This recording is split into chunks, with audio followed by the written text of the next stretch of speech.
Welcome everybody to the Imperial 80s. This is episode 6 now, is that right? I It think is, it is yeah. 6. Yeah, you're correct. Yeah. How are you doing, Mtume?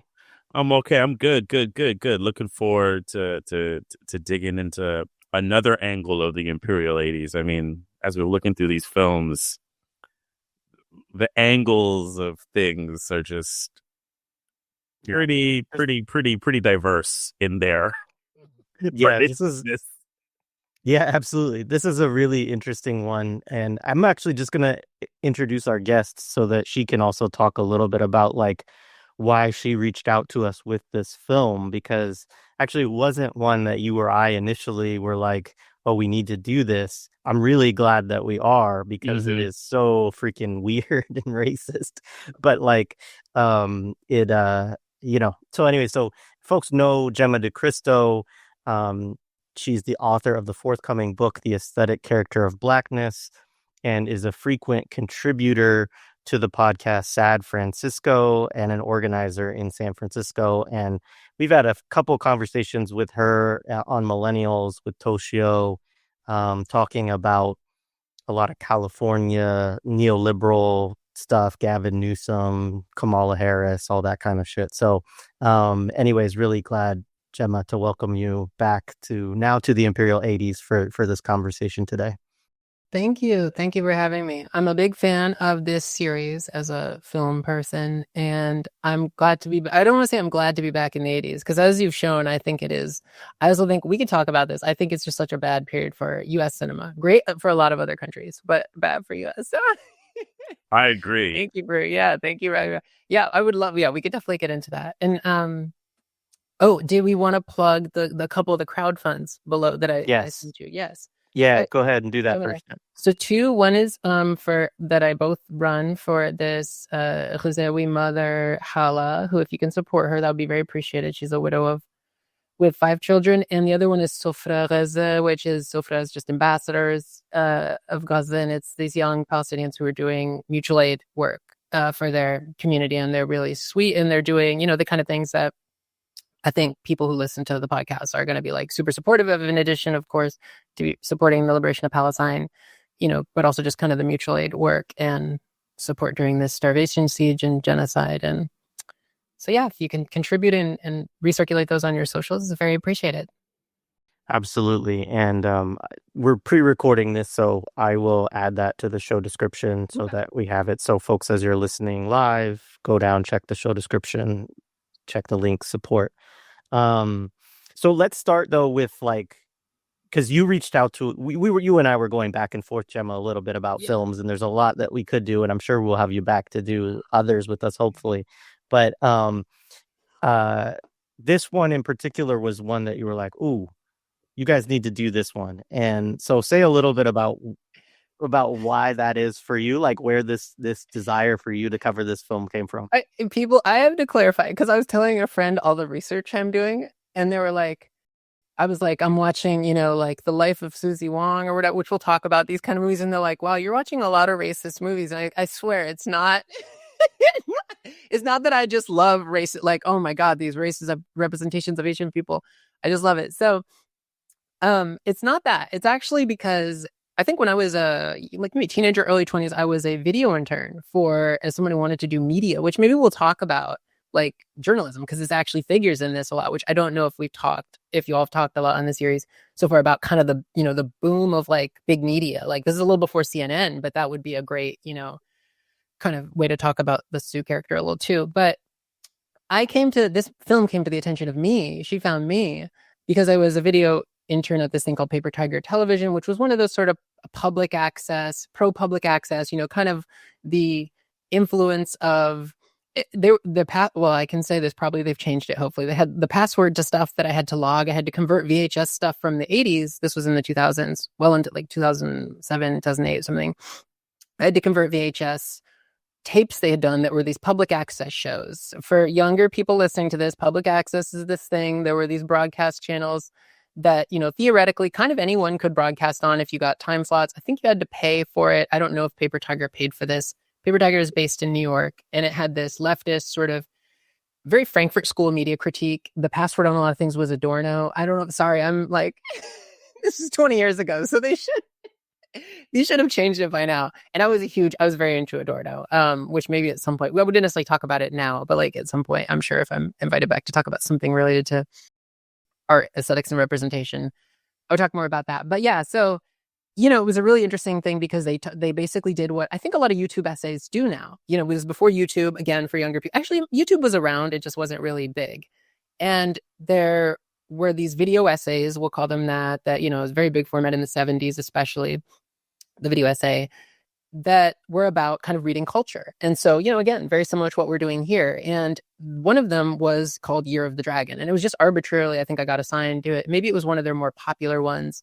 And I learned about this film by Michael Cimino, who I kind of vaguely knew. I really loved, like as a teenager, the films that would have like got me into film would have been like, The Godfather or Once Upon a Time in America or these, I didn't think I read subtitles, and this is before streaming.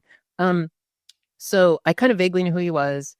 I'd seen the Deer Hunter, which I felt very like, I think you all talked about this too, Mtume maybe as well. Like, it was like, oh wow, this is like a movie or so, like it felt like this is not just a sort of popular movie that'd be in theaters, and it's from the 70s, which was old to me as a kid. And so I knew vaguely who he was. And then I kind of learned about, and I was living in New York. So I also was like, oh wow, this is a New York grassroots political movement in the 80s that was organized against the film and again in boycotting the like racist representations of it, which of course we'll talk about endlessly, because it's sort of the engine of this film, driving this film. And so, yeah, and it's always one of those I've had in my back pocket where I've only watched it a handful of times, once way back then, and then a couple times now I've watched it more recently, which has been an experience.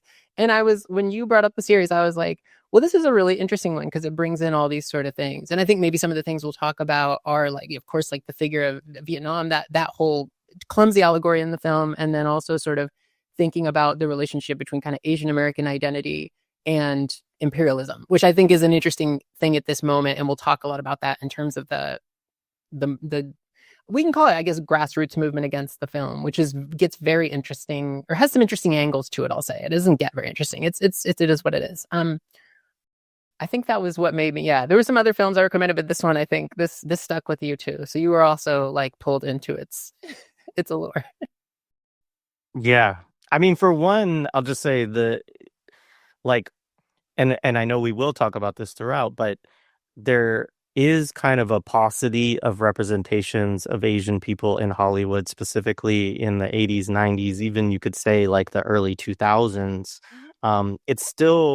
They're still one of the sort of racial ethnic groups that I think, like, even when they get represented, it's a very, like, even now it's like there's the celebration of a liberal Asian American representation in films, right? Because it's like there's such a bad history here that just getting that liberal Asian film, like whether it's, what is it, Crazy Rich Asians, and then there's Minari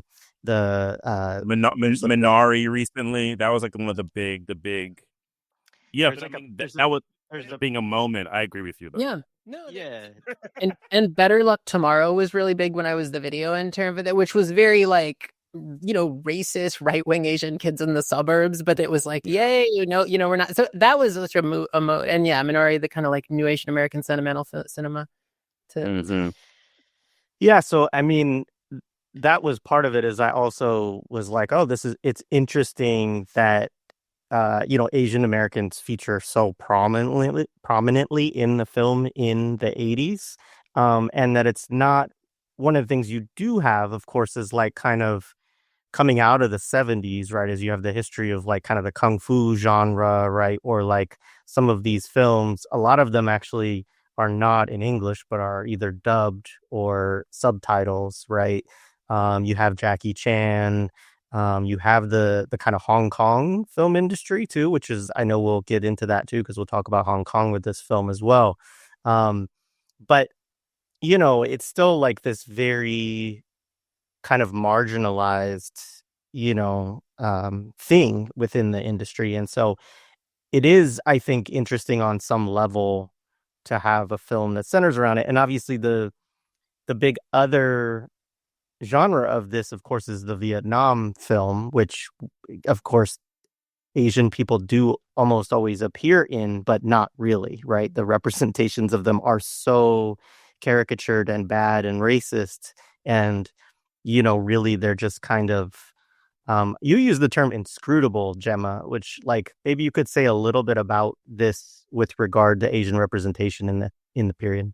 Yeah, so I think inscrutable is a good word for a couple reasons, and we'll probably go into it. I think my sort of college training was I had this professor who was like talked a lot about, he's very fascinated by like black sitcoms in the 70s, right? And like, and I think we'll kind of all be familiar. You've talked about blaxploitation films too. Like there's such a birth of post-civil rights, representation of black people, which I think very much parallels the first, Manning Mirabel calls the period the second Reconstruction. I think really accurately. I do like that as a term because I think in the first Reconstruction, you see this birth of, Frederick Douglass, which is someone I wrote about in the book you mentioned. You see this kind of birth of the representation of so-called black culture, representations of black people. And you see in the 1800s after slavery, during emancipation, you see a similar thing in the 1960s, 70s, really more so 70s. You see, and of course the 80s, I think you'll have mentioned like, Cliff Huxtable and the Cosbys. And so there's a lot of film, you get a lot of TV shows, Sanford and Son, all these things. You get a lot of media representations that kind of, appear as these sort of voluntaristic representations of black people. It was particularly the middle class, but not, the 70s is more interesting. It is more working class, than it is in the 80s. But of the lives of black people. So like, what do these people that we want to give access to our jobs and neighborhoods and other things, what do they think, right? Like, it's kind of the same sort of fear of invasion people have around, so-called freeing, African enslaved people. And I think you see a kind of similar discourse around the 60s and 70s for things that you all have talked about on here of like, the Black Panthers, all these sort of like militant revolutionary violence. And so, a lot of media in the 70s and 80s around black people does a job of providing, I think it's Daphne Brooks who uses the term looking glass. Like, it really is like, here are these people's lives. They're just like, and obviously Cosby's such a watershed moment in this because it's like, oh, they're just like us. They're Republicans too or whatever. And I think with Asian people, it's a little different, right? It's just there's a bunch of different, this would be, and this is not necessarily my like specialties, but like it also is like the name and category of, Asian American identity of Asians is becoming constructed much more different. It has a different temporality. I'll just say that. And so I think for Asian folks, which I think has a lot to do with Vietnam, and this was also why I recommended it as the film, there is a lot more there's a lot more opacity, a lot more, they become inscrutable. There's less known about them. There aren't these kinds of, known in the sense of like this kind of colonial epistemic way of like, I want to get inside, we're at kind of the sort of, pathological ways of viewing people, the sort of liberal reform period. I think of with black people, I think of, Moynihan, but with, I think that kind of period that we're talking about, especially in somewhere like New York, where he worked, there is this kind of necessity to pathologically disclose the marginalized, right? So like with Asian people, there are just less of those. There's a bunch of different reasons we could go into.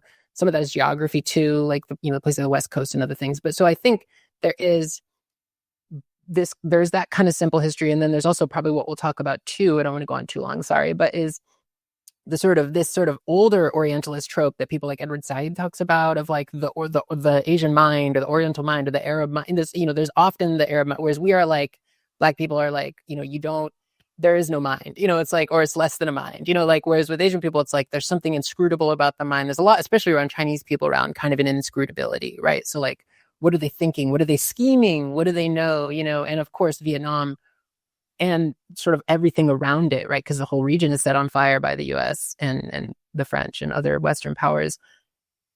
It really gets at that. It brings that up. And so I think this is some of that inscrutability is what I was referring to. Appreciated. And Tumi, do you want to start us off with some stuff on the film and the people? Yeah.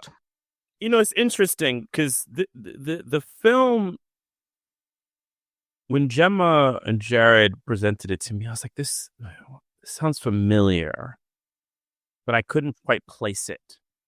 I looked it up, and then Cimino, who I'll talk about shortly, and Gemma, I do also encourage you to jump in because I know you've done a lot of stuff on Cimino as well. I can kind of get started. Cimino is someone I'm very familiar with as a person. If you do film studies or you've worked in the film industry, Cimino's name is one of infamy because, you just bring up Heaven's Gate, which I'll bring up in a second. It's like one of these stories that probably like now lives larger than it actually happened, right? Like it's definitely something that like is significant, but like, you know, it's like also like probably a lot of fakery happening on certain ends of it, and even Cimino probably contributed to some of that on his own. And then, you know, Rourke, which we'll also talk about probably in Exhaust, becomes another interesting figure in his 80s rise of them trying to make him really one of the next big actors to kind of like go in the De Niro, Pacino tradition, so forth and so on. You know, and so I was like, okay, yeah, this is interesting. And I had seen the collaboration they had did later, Desperate Hours, which I really don't particularly care for as a film at all. I think it's a really, really bad movie. So I was like, well, this is interesting. And then I was like, okay, and it's about Asians. Oh, interesting also. And it's like 85. Okay, well, this gets fascinating. And then when I watched the movie recently, I did realize I had seen it, but not in full view. It was probably one of those things that came on in Cinemax that I watched in the 90s.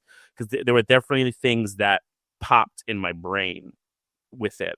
And one of my, you know, immediate responses to the film was, because I'm a native New Yorker, as probably people may know.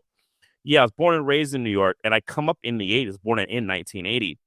And one of the things that immediately hits me is the 80s had this obsession with painting New York as a jungle of racialized factions.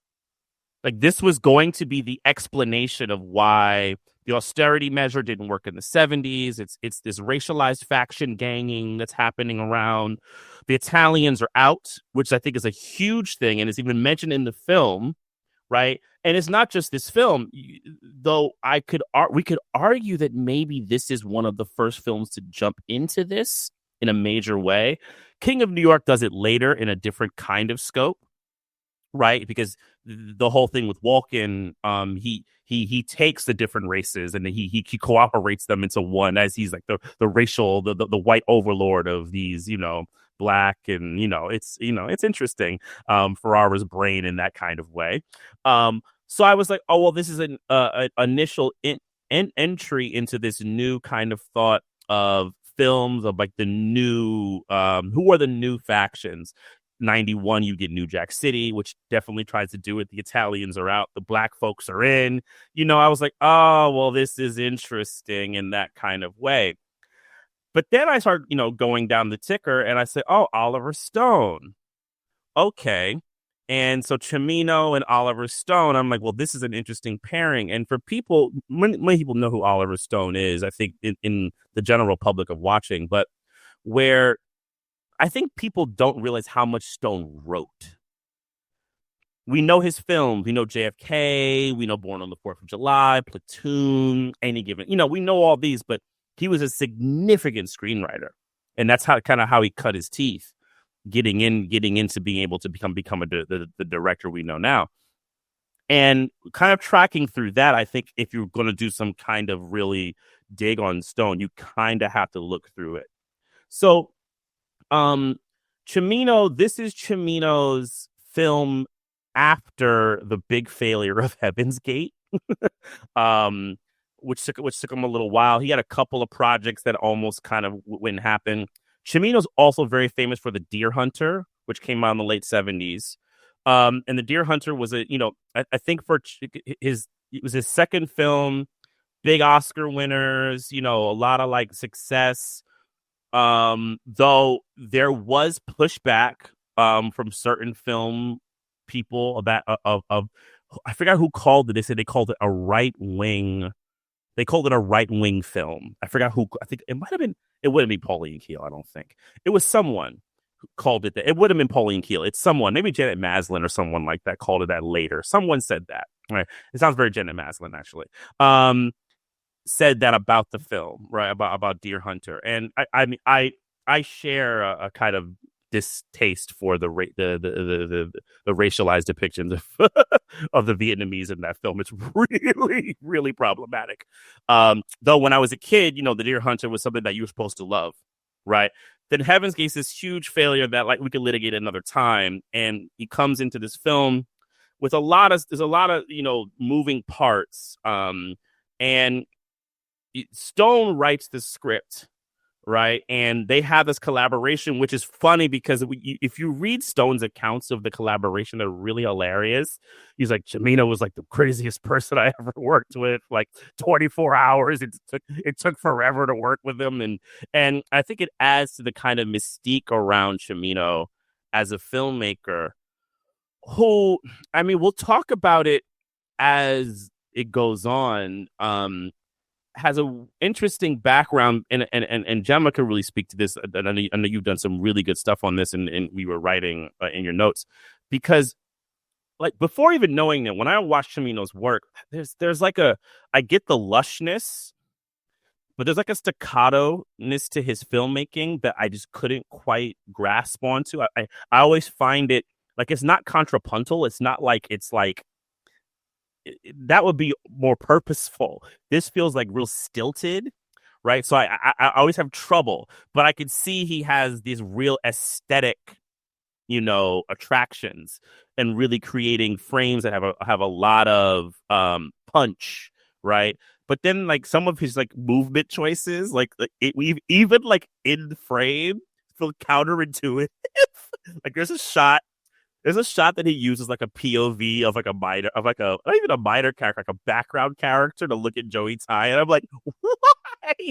I don't understand why you're doing this. You just liked it. I don't really get it. So it's like really difficult to kind of parse, which I think is part of the whole thing with Cimino and his films, and even how this film's narrative like flows. But yeah, it's an entry for me into the growing New York crime films also that are happening in the 80s. As, if you think about the 70s and how those really focused on Italians and things like that, but you get into the 80s, and not saying the Italians were gone, but, part of the and this is where the media thing I think also comes, what Gemma was talking about is really important, is I think the media was trying to create these new stories, right? We have the black gangs, we have the Asian gangs, and we have and then the 90s, it would be after the fall of the Soviet Union, you have the Russian gangs, so forth and so on, these various mafias. And that this is like the primary contradiction of why New York can't get out of its shit. And then, the focus, this very, I don't know, I wouldn't call it Joseph Campbell, but like a very like hero's journey story, maybe it is, of this one person who, yes, they might be a little unscrupulous, but there's something there that they get. There's something there that they get about the morality, even though they can take immoral practice, right, to kind of straighten things out. And this film kind of another entry into that, right? Like where the 70s was into kind of like Popeye Doyle being that, but then clearly Doyle is too much, and then he would literally kill someone trying to get it and then lose the person. That's like the other thing about the end of French Connection. Like he doesn't actually get the guy. The guy goes and he kills one of his own. This, he gets to do it all and get the girl. So, but Gemma, I stuff on Cimino more maybe that you might want to bring in that you think is important, and also Stone. I'd be curious your thoughts. Sure. So Cimino, I could do Cimino first. I had Stone first on my thing because obviously there's so much about Oliver Stone, and he did a good amount of interviews, and he still does interviews. Whereas Cimino was famously reclusive, so he also kind of created that mystique, which I kind of think there's a lot of readings of it. I'll get this one out of the way because I was interested in it because I didn't read his biography. One came out, I want to say the author's called Charles Elton a few years ago, who wrote a biography of him and was very thorough as far as I could tell. I listened to a few podcasts about it. I just was not going to read it. It's funny, in writing it, he was like, who should I write a biography about? Michael Cimino, I guess he's okay. Like he wasn't really that enthusiastic about it, which is how I feel. It's probably not going to be, us or the presumed audience of the podcast, but there's definitely like a kind of, and we'll talk about this, kind of like the same, Jared will talk about Tarantino a little later, but I think it's also the kind of typically white dudes who really revere Westerns and sort of a frontierism, and are like maybe there's definitely a sort of Kubrickian kind of thing too, because I want to say Oliver Stone, it's either Oliver Stone or someone else calls him Napoleon on set, which I do think both maybe refers to his height. I think he's pretty short, or at least I'm basing that on videos. Someone can correct me there, but so there is like, he had a similar controlling personality on set. I think something that could be interesting to talk about in the US, this is maybe just a one-off thing, but it is sort of like when you think of Heaven's Gate, like all these disasters on the set, like horses died and stuff like that. And his biographer is like, well, but then there was the terrible, I think it's John Landis, which I also told Jared about this, the helicopter crash that killed, which would be a fascinating one to talk about because actual Vietnamese people died. Like, so it's like kind of that break from the film. But, so the biographer compares all these horrible incidents on set, and it kind of feels like the way people start to talk about films in the 80s too is like a general on the battlefield. They're like, well, we lost some people.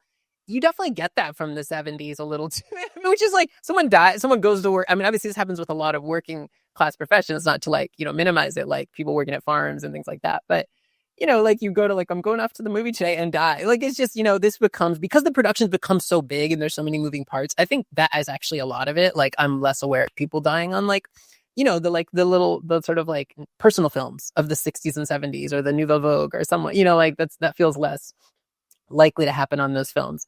So we kind of get this sort of general figure in film that he seems like he's sort of trying to conjure on some level, which I think could also relate to his military service, which I'm sure you all would get into.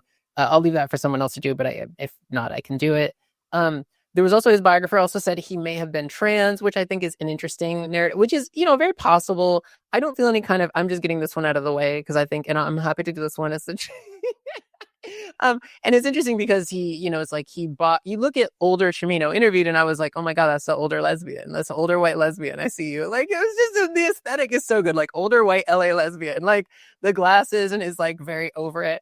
And then I was like, that's kind of interesting. And he's like, worked to the nines, got snatched for like how old he was, and like had, like makeup on and everything, and I was like, okay, that is unusual for that generation of dude, especially the guy who made all these movies that kind of have, even if there is a kind of, which we'll probably talk about too, a sort of maybe critique or suspicion of this kind of patriotic, patriarchal masculinity, the kind of thing we would see in like John Wayne, who will probably like, kind of refer to as that sort of prototypical heroic white settler male archetype.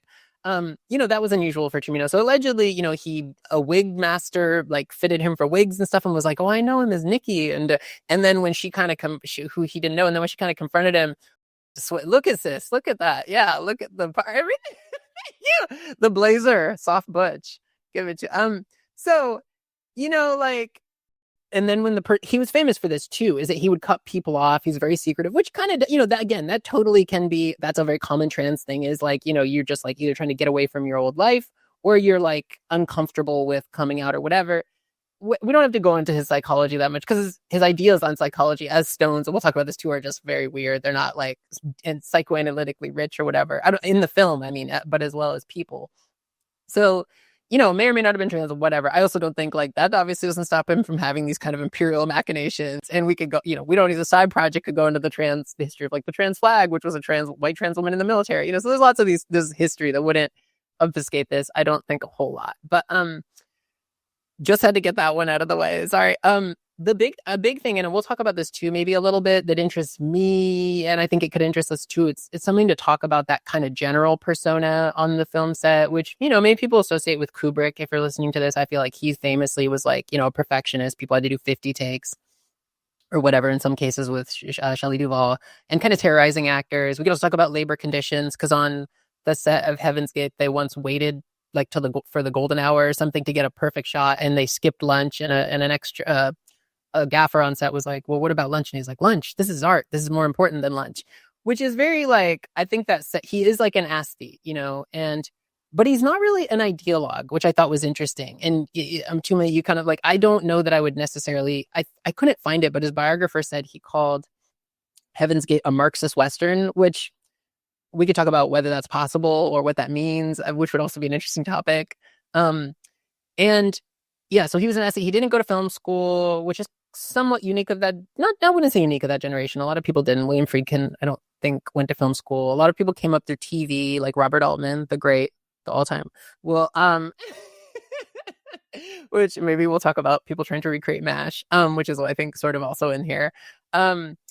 And, he was not a cinephile. I think that's really interesting. It's like, this generation of people, again, and this is more of a film point, but I think it says a lot about like kind of what he viewed himself as doing. Like, not to say that art can't be full-throated imperial it is in full-throated imperial propaganda, but the generation of people like, Bogdanovich, William Friedkin, Peter Bogdanovich, who people may know from The Last Picture Show or something like that, which came in under budget as opposed to Heaven's Gate. William Friedkin, who did, I think you mentioned The French Connection, which is also an interesting film for this too, which we could talk about more in terms of both of what you said about particularly about The Neighborhood, I think is interesting. Scorsese, everyone I assume knows Coppola. These, and even Altman to a degree would talk about influences. Cassavetes, who was in film, that generation of filmmakers loved film in a certain kind of way that I think Martin Scorsese is probably the most famous among those. We think that, people use that meme cinema anytime something like happens. So he was not, and he really couldn't talk about films. He would compare himself, and this is maybe we can get into like the Western at some point. We don't have to now, but he did compare himself to John Ford. I'm not really the landscape shots that you mentioned. He can make a good picture. You see that in Thunderbolt and Lightfoot or whatever the first film he did is other name. Yeah, I have it right. Yeah. that has great landscape shots. In an interview I listened to, and this I watched all his films, which was, I don't know, Desperate Hours is unwatchable. But I did watch it as well, as is The Sicilian, which is pretty bad too. But it's bad. And I mean, Sicilian representation. Can we? No. It was so bad. But he does have this thing. He's able to create a great picture. He's able to block offices in a really pretty way. And something we could also talk about. Like that's there you see that in John Ford. I think to me, I thought of Kurosawa a lot and like The Bad Sleep Well. And Kurosawa would use these triangles in his blocking of offices that you see. And he used wide scope, which was very big in that era too. Like like East of Eden or something. Like probably one of the most famous. Like you think of classic Hollywood films. Some of that sort of feels, to Jim Toomey's point, a little like cheap kind of, but I think in a way we could relate it, right? It's like the shock and awe. Like, I really think he's a shock and awe director. He's not, I don't know that he's the first. We could talk about that too. He's definitely not the last because this becomes a predominant modality in other countries too. Like we could go to Hong Kong in the 90s.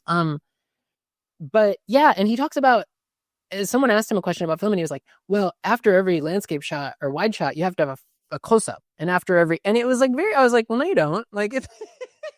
So it actually, what you picked up on is absolutely correct. I'm like, I don't know why that would be the case. Like it's not. It's very funny too, because I think the stereotype of like Soviet filmmaking would be like there's this really intense machine, like you have to have a or something like Eisenstein. Not that was exactly how Eisenstein's films worked, but like.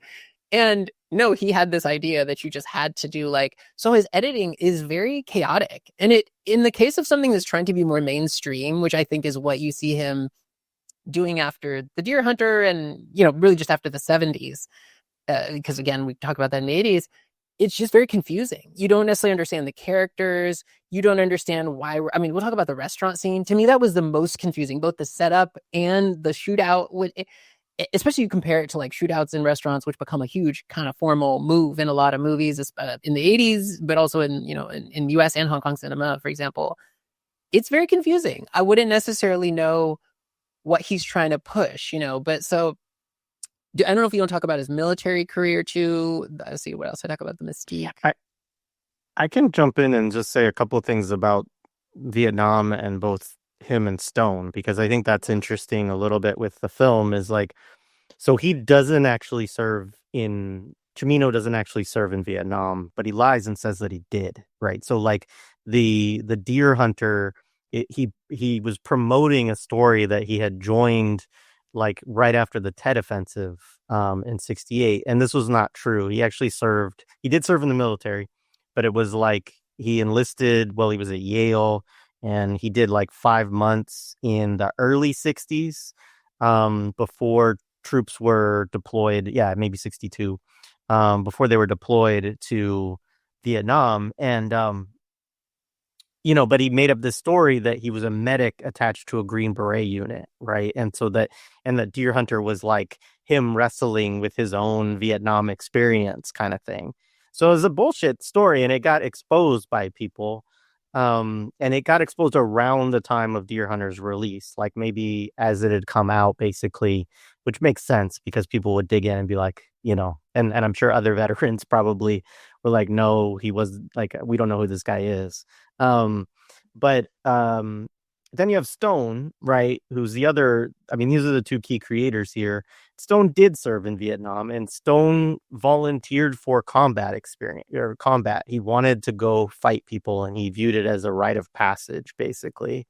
And this gets into, I think, some of the conflicting stuff around Stone, because Stone is he is a critic in many ways of different aspects of US history, of US, I would say probably foreign policy more than imperialism, but like he is at least somebody who will take stances that are unpopular among like liberals often. For instance, like he did a big sit down interview with Putin like during the first kind of Russia Gate scandal era, and people didn't like that because it gave Vladimir Putin an opportunity to just like tell his narrative. And I mean, Stone did ask questions, but people just didn't like it. Like, why are you platforming this guy, kind of thing, and he also, I think, I'm not positive on this, but I think he has done some stuff around Cuba, maybe historically. Did he interview Fidel? I was trying to remember this. Do you know him, to me? I feel like he did. Like, yeah, we'll clarify. Yeah, I could look it up right now, but I feel like he did, and he was trying to do a film project on Cuba at some point. Mm-hmm. He was, yeah. And that was something he could not get funding, and I mean, this is to add, I mean, like, look, and he's an interesting dude, like, when Spike couldn't get the money for Malcolm X, Stone actually was one of the people who went to the studio and said, I forgot what film he was about to do. He said, I will pull the film if you don't give Spike the increase. Yeah, it's in Spike's, Spike used to do the books for every movie, right? So, and Spike is not no radicals, but it's interesting to see. I said it to see what Stone's politics are. You know what I mean? Like, he thinks he's doing something radical in this kind of way. He wants to kind of push an envelope, but it's hard to ignore films like Salvador, right? You know what I'm saying? And this film that he wrote, and then even, some other stuff that he'll have commentary on. There is like this jumble. But Gemma found some great stuff on Stone's ideas of social psychology and human psychology that I went, well, maybe that's the moment of clarity we all needed about why Oliver keeps, Another thing with Oliver, he's also known to be a huge distorter, though. If you look at the accounts of the Doors film, and the people, oh my goodness, they will tell you they all hate him. JFK too. JFK, like JFK as a film is one of those films that I think like people love because it's like, oh, he's getting to like what really happened behind the conspiracy, and really he's just trafficking in like a whole bunch of nonsense. I mean, it's just a very jumbled film. Yeah, I mean, the only other thing I would say is like, so he does go to Vietnam. He then later would sort of, he claimed he had struggles, PTSD, alienation, drug use, things like this, but like that he wanted to support his government, but he felt like that the basis for the war was wrong and that it ultimately was a disaster, right? And so like he comes out of Vietnam, especially after the fact, with this kind of conflicted thing of like, I wanted to serve my country. I wanted to so much that I wanted to like go fight the enemies of my country. And I feel like misled, and that, basically, blamed Lyndon Johnson for like fabricating the war and sending the poor people to fight it. Like there's a lot of things that like he says about it subsequently.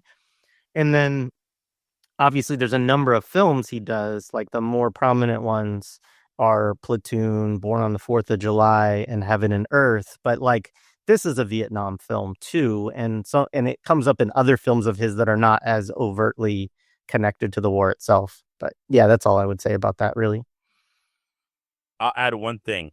He not only interviewed Castro, it was a doc about him. And I think it never actually got a theatrical.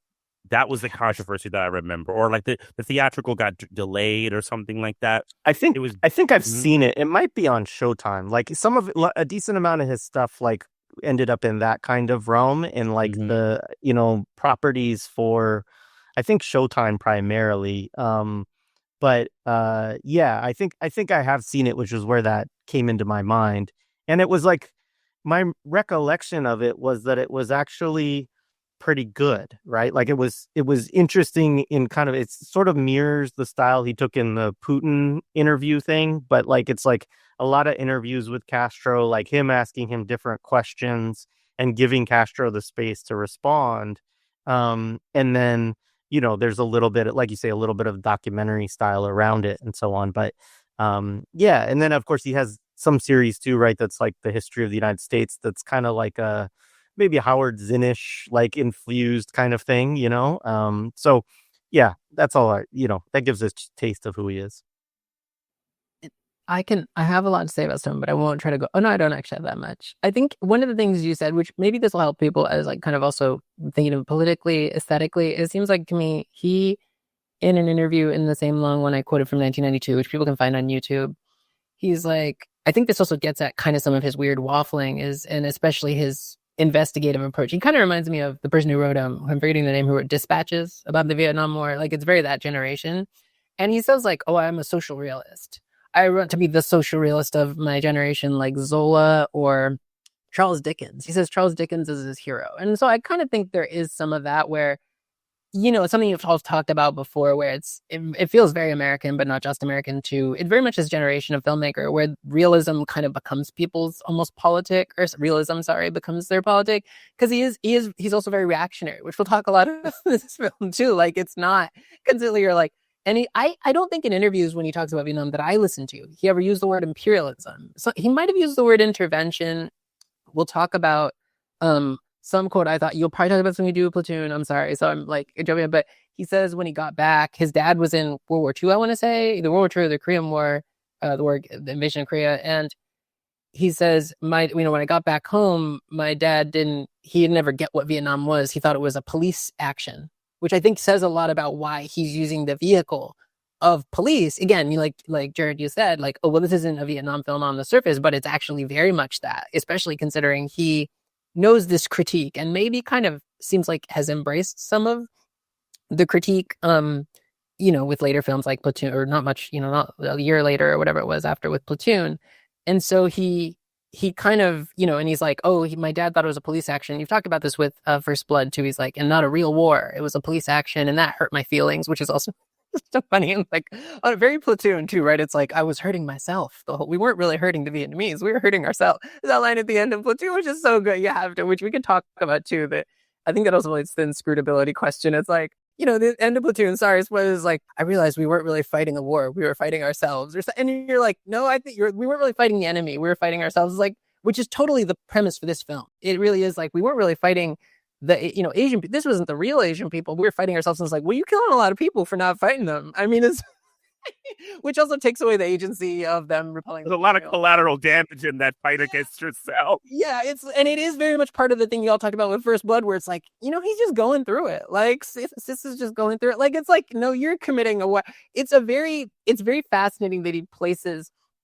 It feels like, because you've had Laura Sheehy on a lot, like, too, like, it's very fascinating that he places this entire materialist, colonial capitalist, imperialist racist project as like, this psychological, Michael Herr, who I read in college. I remember I had a teacher who loved him for Dispatches.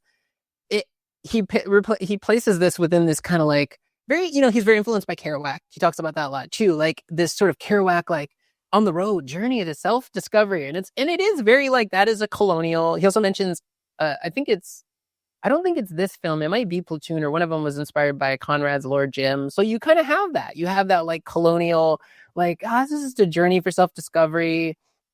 I don't know if it's during Vietnam or after. I'm assuming he's not referring to Vietnam, but he said, Oliver Stone also said he like went to Asia to teach English, which I think is either in Vietnam or China. it might have been after, like in the 70s, before he started screenwriting or something. I don't know, maybe you can, Tumay would know this, but like that also kind of had that character to me where it's also very wild. It's like you literally were invading these people. And then I guess later, I'm assuming is what it was. You're like, no, I'm going to teach which is, and doesn't have the critique of that. Like it's this, one enables the other. Like so he doesn't really have a critique of imperialism. I'll try to leave it at that, but. It's before, which is so weird. Like That's it's before. Like he goes and teaches English in South Vietnam. Oh, there you go. Yeah, and then in like 65, and then enlists after the Tet Offensive in 68, which I will say this, the reaction of most like leftist in the United States to the Tet Offensive was like, yay, like the NVA are winning, right? Like it's sort of like thinking about people's reactions to Al-Aqsa flood in today in like as it happened, right? As like that there was certain people who were like just horrified by this and thought it was awful, and it's like, okay, we need to support like Israel in doing whatever they need to do. And there's a whole bunch of other people that's been incredibly demonized since, but we're like, oh my gosh, a prison break. Like people broke out of this prison camp to like liberate themselves and to do this big military action in response to like their colonizers, right? And like there were a lot of leftists in the United States, even though their country was involved in this war, that like were inspired and cheered on the Tet Offensive. So him making that choice of like, that's the moment that I want to enroll and go fight people, right, is like an interesting political choice. And it's not like he's a kid, right, because it's after he's gone to Yale and everything, I think. So yeah, I mean, not to keep bringing Black Platoon, I mean, that is the thing with Charlie Sheen's character. He is the enlistee. So it's really him and the officer who gets in the film, who's basically a school, the school guy, who are the ones who are not drafted. Everyone else is a drafted person or a long-time military person who might be in there before the war started. So it is interesting, but to kind of bring home the point, I think he doesn't really investigate that even in Platoon. He does not investigate that. And I think that carries over, I think, into Year of the Dragon, when we're seeing this, what has become really in the 80s kind of solidified this narrative of the war at home. And like, that final line in Platoon, right? The war against ourselves. I'm just like seeing Charlie Sheen cry, like it's like in my head. I'm remembering it and I'm like shaking my head completely. But I think it really dives into Year of the Dragon and really what's supposed to be, and this is where we can maybe get into the reactions to it, like the kind of driving engine of the film that's supposed to be a kind of a hook, which for me is just like, I'm watching the 2 hour and 15 minutes of this film and I'm like, make me understand why this is an emotional narrative. Not that I don't think is real, that people have. Obviously, he wouldn't write this script, but could you please interrogate the absurdity of this narrative as a social construction and as something that we need to kind of have exist in, the landscape, right? I was like, you're not going to interrogate this? Okay, you're going to actually, well, I'm curious people's thoughts. My response to it is like, well, you're making this a normalcy, a normative, right? This is actually what the situation is, and I'm for various amounts of reasons, I'm perplexed when I'm watching this film. I just want to make one quick correction. So he was in Vietnam during the Tet Offensive, so he didn't sign up because of the Tet Offensive, but it's an important distinction. But quickly, I want to hear Gemma's thoughts on all of this, but I totally agree with what you said, to me. I mean, I think it's like one of those things that I told you as I was like part way into it, that I'd watched like 30 minutes and I was like, I don't understand this film. Like, I don't understand if like clearly the main character is racist, right? Like this is obvious. And it's even in the way that the film is like presented and talked about, right? It's like a depiction of a racist like police officer, right? So it's like the film is conscious of the racism, of course, of the guy played by Mickey Rourke, whose real name is Wazinski, right? But he changes his name to White, right? Which I think is like, too on the nose, and we can get into, of course, that and like some of the social commentary within the film. But the piece about it that's fascinating, right, is that like you're never, even though you can look at it and kind of see the absurdity of his racism throughout and all the like contradictory elements of his racism, that obviously he's the main character. And, I mean, I don't mind getting ahead to the spoil it. Like in the end, he is the sort of hero and gets his, Chinese love interest, right? That he has a love-hate, weird thing going on there.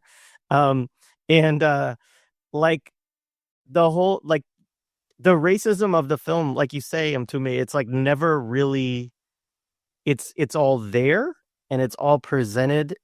And there are moments when like Chinese American characters within the film sort of talk about the history of anti-Chinese racism in the United States and share some of that history and lineage. And, it's partly in these moments of confronting White, right, and his racism but it's not the conclusion is just, the racism, I guess what I was saying is there never becomes anything that pulls you out of the racism of the film. Like the whole film just swims in this kind of racist soup all the way through. And so it's very weird because it's a self-consciously racist film that is in some ways self-critical, but at the same time, it doesn't, that all just kind of sits there and is left on with you. So yeah, anyway. Go ahead, Gemma.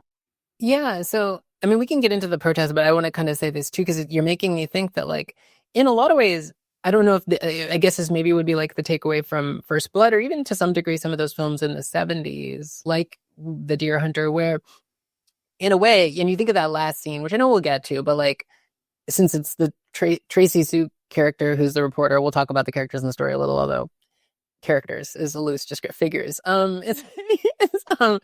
Embraces him, and it kind of, if anything, comes off as a film that's like, we have to embrace these kind of people, meaning White. It almost comes off as like, oh, we have to embrace these racist people. Like, we don't know what what's going to happen with them. Like, sure, they committed some atrocities in Vietnam, and sure, they've come back, which is really more of the case, like, because he doesn't, for one of those films that's about a character coming back from, like a veteran, whatever, coming back from Vietnam, he doesn't talk that much about Vietnam itself, I feel like, compared to like First Blood or a lot of movies. I'm not gonna be able to think of all of them off the top of my head, but like, where people would be like, and they did this, and the VCA did it, and they're like talking about specific sort of flashbacks. Like, he doesn't really have flashbacks or even anything characterizing a flashback as like a story. Like, sometimes in war movies, they'll be like, well, tell that to my buddy Jerry, who got smoked, like, you all killed. There's a lot of those kind of films from the 80s and 90s and probably the 70s too.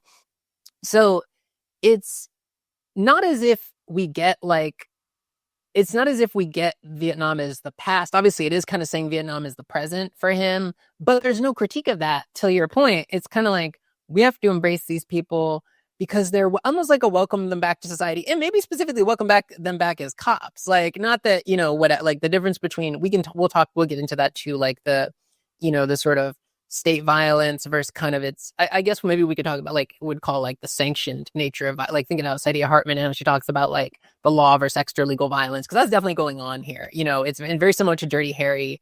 And also a helpful thing is Cimino, which I watched this yesterday, so no one else had to. I watched Magnum Force. I will watch any movie that takes place in San Francisco, which Cimino wrote with your boy from, what's it called? He's not your boy, but you talked about him, John Millis. I did not know that. I didn't know that. I was looking at his writing credits, and Cimino wasn't a great writer, and he says as much. Like the Thunderbolt and Lightfoot, like Clint Eastwood, or like someone kind of pushed it through as a project, and he says he didn't really know how to write a script, so he had to learn. But he wrote that. I love a San Francisco movie. Fun San Francisco. I will watch anything about. I live in San Francisco. I'll watch anything about San Francisco. But that is definitely one of those. If anyone's ever seen Dirty Harry, which I hope you do, as one of these series at some point, or Clint Eastwood, you said you might have to do. that has that racist cop on a rampage against just every sort of countercultural, any form of difference, just like, and so, yeah, we don't ever really get a lesson in this. I mean, it's good to get at that now, because then we can talk about, there is sort of the sort of the apparent racism in the film is never really ironized. And there's not a lot of dramatic irony too in the film. Maybe we'll talk about that too. There's really almost none. Like, nothing is ever happening that everyone doesn't know about. Like, which is just bad writing, I think, from like a traditional perspective. It's just not that there's any one way to write a film, but like, it never, like even the Thailand sojourn in the film, he knows about that. There's never a moment of suspense because there's never anything that everyone doesn't know, and then things just happen. So anyway, but there is never an ironizing of his racism, and in the end we embrace him. So in the beginning, I'll very quickly, because I kind of went on there was a protest before the film ever came out. And I have to say, I don't really necessarily maybe intimate, and you would know how this happens back in the, like now I kind of get like I mean, there were trailers, and there was probably, like how people got wind of the film. But basically, there was this critique by a bunch of different groups in different cities that had Chinatowns, which is interesting. So we also could talk a little bit about the Chinatown as a figure, which I think has to do with what Ntume said about neighborhoods and stuff. And like, we could also talk about Kowloon a little in there too, with Hong Kong, with like these, which is used, Kowloon is used for Blade Runner too, which maybe we'll get into that or something. I don't know if you're gonna do Blade Runner too. The neighborhood in Hong Kong, the city, the walled city. But there's a lot of Chinatowns where there's organizing efforts by groups. In San Francisco, I finally found it. I couldn't find any info on what they said, but there was a Chinese Progressive Association, which that's the walled city, I think, right? That's Kowloon and HK. And so there were groups like the Chinese Progressive Association, which this is its own kind of interesting thing. And then there was, as I originally began talking about how I found about the film, there was this, at the time, I don't think she was a professor, or maybe she was, Renee Tajima Pena, who I think teaches at UCLA, who made this documentary, or this video essay reading the film. And she talks about a lot of these groups and the protests against it. And the video itself is kind of like a protest and like a PSA, like, don't go watch this film. It's racist. It has racist representation. She kind of lets it fly. Like, maybe, I guess these were like conventions back in the 80s. Like, she talks about how it's racist towards Black people. And then she started dropping the N-word. And I'm like, I don't know. You're not Black. She's actually not Chinese either. So there's also that too, where she's using, because there's a lot of the, slurs against Chinese people. Yeah. We should say just quickly a note on this, because I mean, not that we want to, but also YouTube does not like us saying racial slurs, but like this film is filled with them, like every color, right? Like N-word, C-word, the G word for Vietnamese, like it's like the whole gamut. The old like Genetic close upon a ton of racial. All of them, they're all in there. So and they flow freely, which I think, maybe that's what drew Tarantino's attention. I don't know, but anyways, go ahead, continue, Jemma. Yeah, and we should talk about Tarantino. I mean, it's a fascinating. I think because Cimino he's lauded by that generation of filmmakers. So it becomes criticized by what appear to be grassroots community groups. I mean, there's this whole thing. A friend of mine, I think I can cite them. I don't think they would mind. Like, if you look up their work, or maybe they would be an interesting person to have on if you have this kind of topic around. But like a lot of these groups that kind of came out of sort of, Asian multicultural solidarity organizing, like the Chinese Progressive, but maybe didn't necessarily have like a leftist politic, and it's kind of vague as to like what their actual, and these are sort of like neighborhood groups that, I mean, I can think of this in like queer history with a lot of groups that didn't really have revolutionary politics and would like, and I don't know the history of the Chinese Progressive Association. I can't claim this, but necessarily would like work with the state, would, like be sort of liaisons, this kind of Ford Foundation stuff, right? Like be liaisons between police and community, right?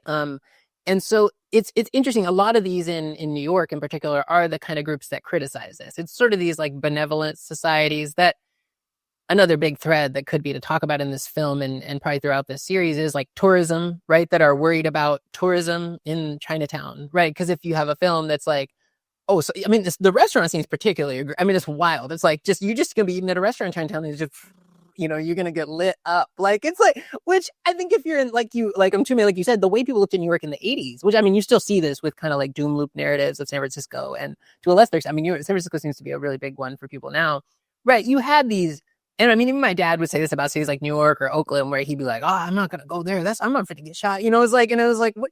Nobody knows you. Like, nobody cares about it. Like, no one's paying attention. No one's checking for you. But yeah, people had these views that, so that is part of the context. Right? Is like media was much slower. People got these representations much slower. It kind of relates to sort of the inscrutability thing. And right, part of the 80s is like this, opening up. I mean, we can think of that with China. We can think of it to some degree with the waning of the Soviet Union when we say opening up in a big way, right? Like, so it is also opening up to kind of internally in the heart of the empire to like, tourism and like come into the market, right? Like the official market, right? Which is also part of the critiques that people had was like, it makes, Chinatown look like a black market haven or something, as opposed to like a business. We have businesses and so it is very like, we could mirror it to China or to Hong Kong or to, so we'll probably talk about the Asian tiger economies, right? This idea that, we're not these unregulated economies that are happening. We're very, we're officially regulated on the US, we'll dollarize whatever it was, which is kind of happening really intensely now. So one amazing quote I found was, and a few quotes about it, so it was community organizations, but it was also sort of the bourgeoisie of sort of Asian American communities, or specifically Chinese communities, which are older and bigger. Especially, it is also Chinatown, right? I'm just thinking of San Francisco, New York in particular. I'm sure this is true of other cities, but they're very against this film. It's going to affect tourism, which would be, again, a great thing to talk about. You get community groups that have kind of vaguely leftist politics.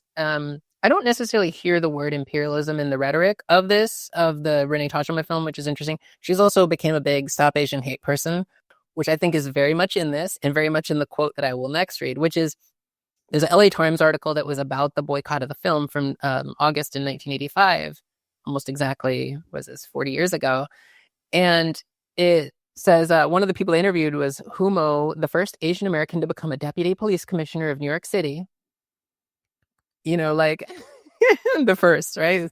Said that if Michael Cimino's fifth precinct captain Stanley White, who's played by Mickey Rourke, the main character who we've been talking about, if we haven't made that clear for the audience, if he worked for me, he'd last about a week. Nobody is that violent and breaks the rules like he does. He's almost like the chief in the movie and keeps his job. It's a gross distortion of reality, which I think is an important thing to think of. I am outraged as a public official. A cop, public official, again, is easy to think about. I'm extremely unhappy with the distortion of the police. I think this is very interesting that it not only becomes the racist stereotypes that anyone could obviously see that's like, about Asian people. It's policeophobic, or whatever you want. This is policeophobia.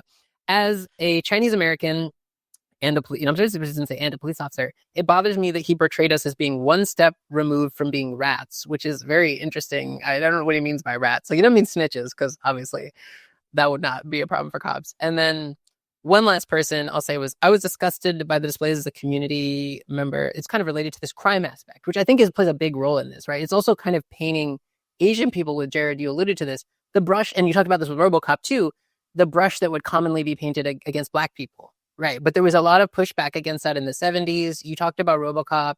It was also a thing with Taxi Driver in the ending, right? Like, Paul Schrader wanted all the people he kills to be Black in the end of Taxi Driver, where he shoots up the place. And they were just like, no, it can't be that. Which was like them being afraid of Black people, which is kind of interesting.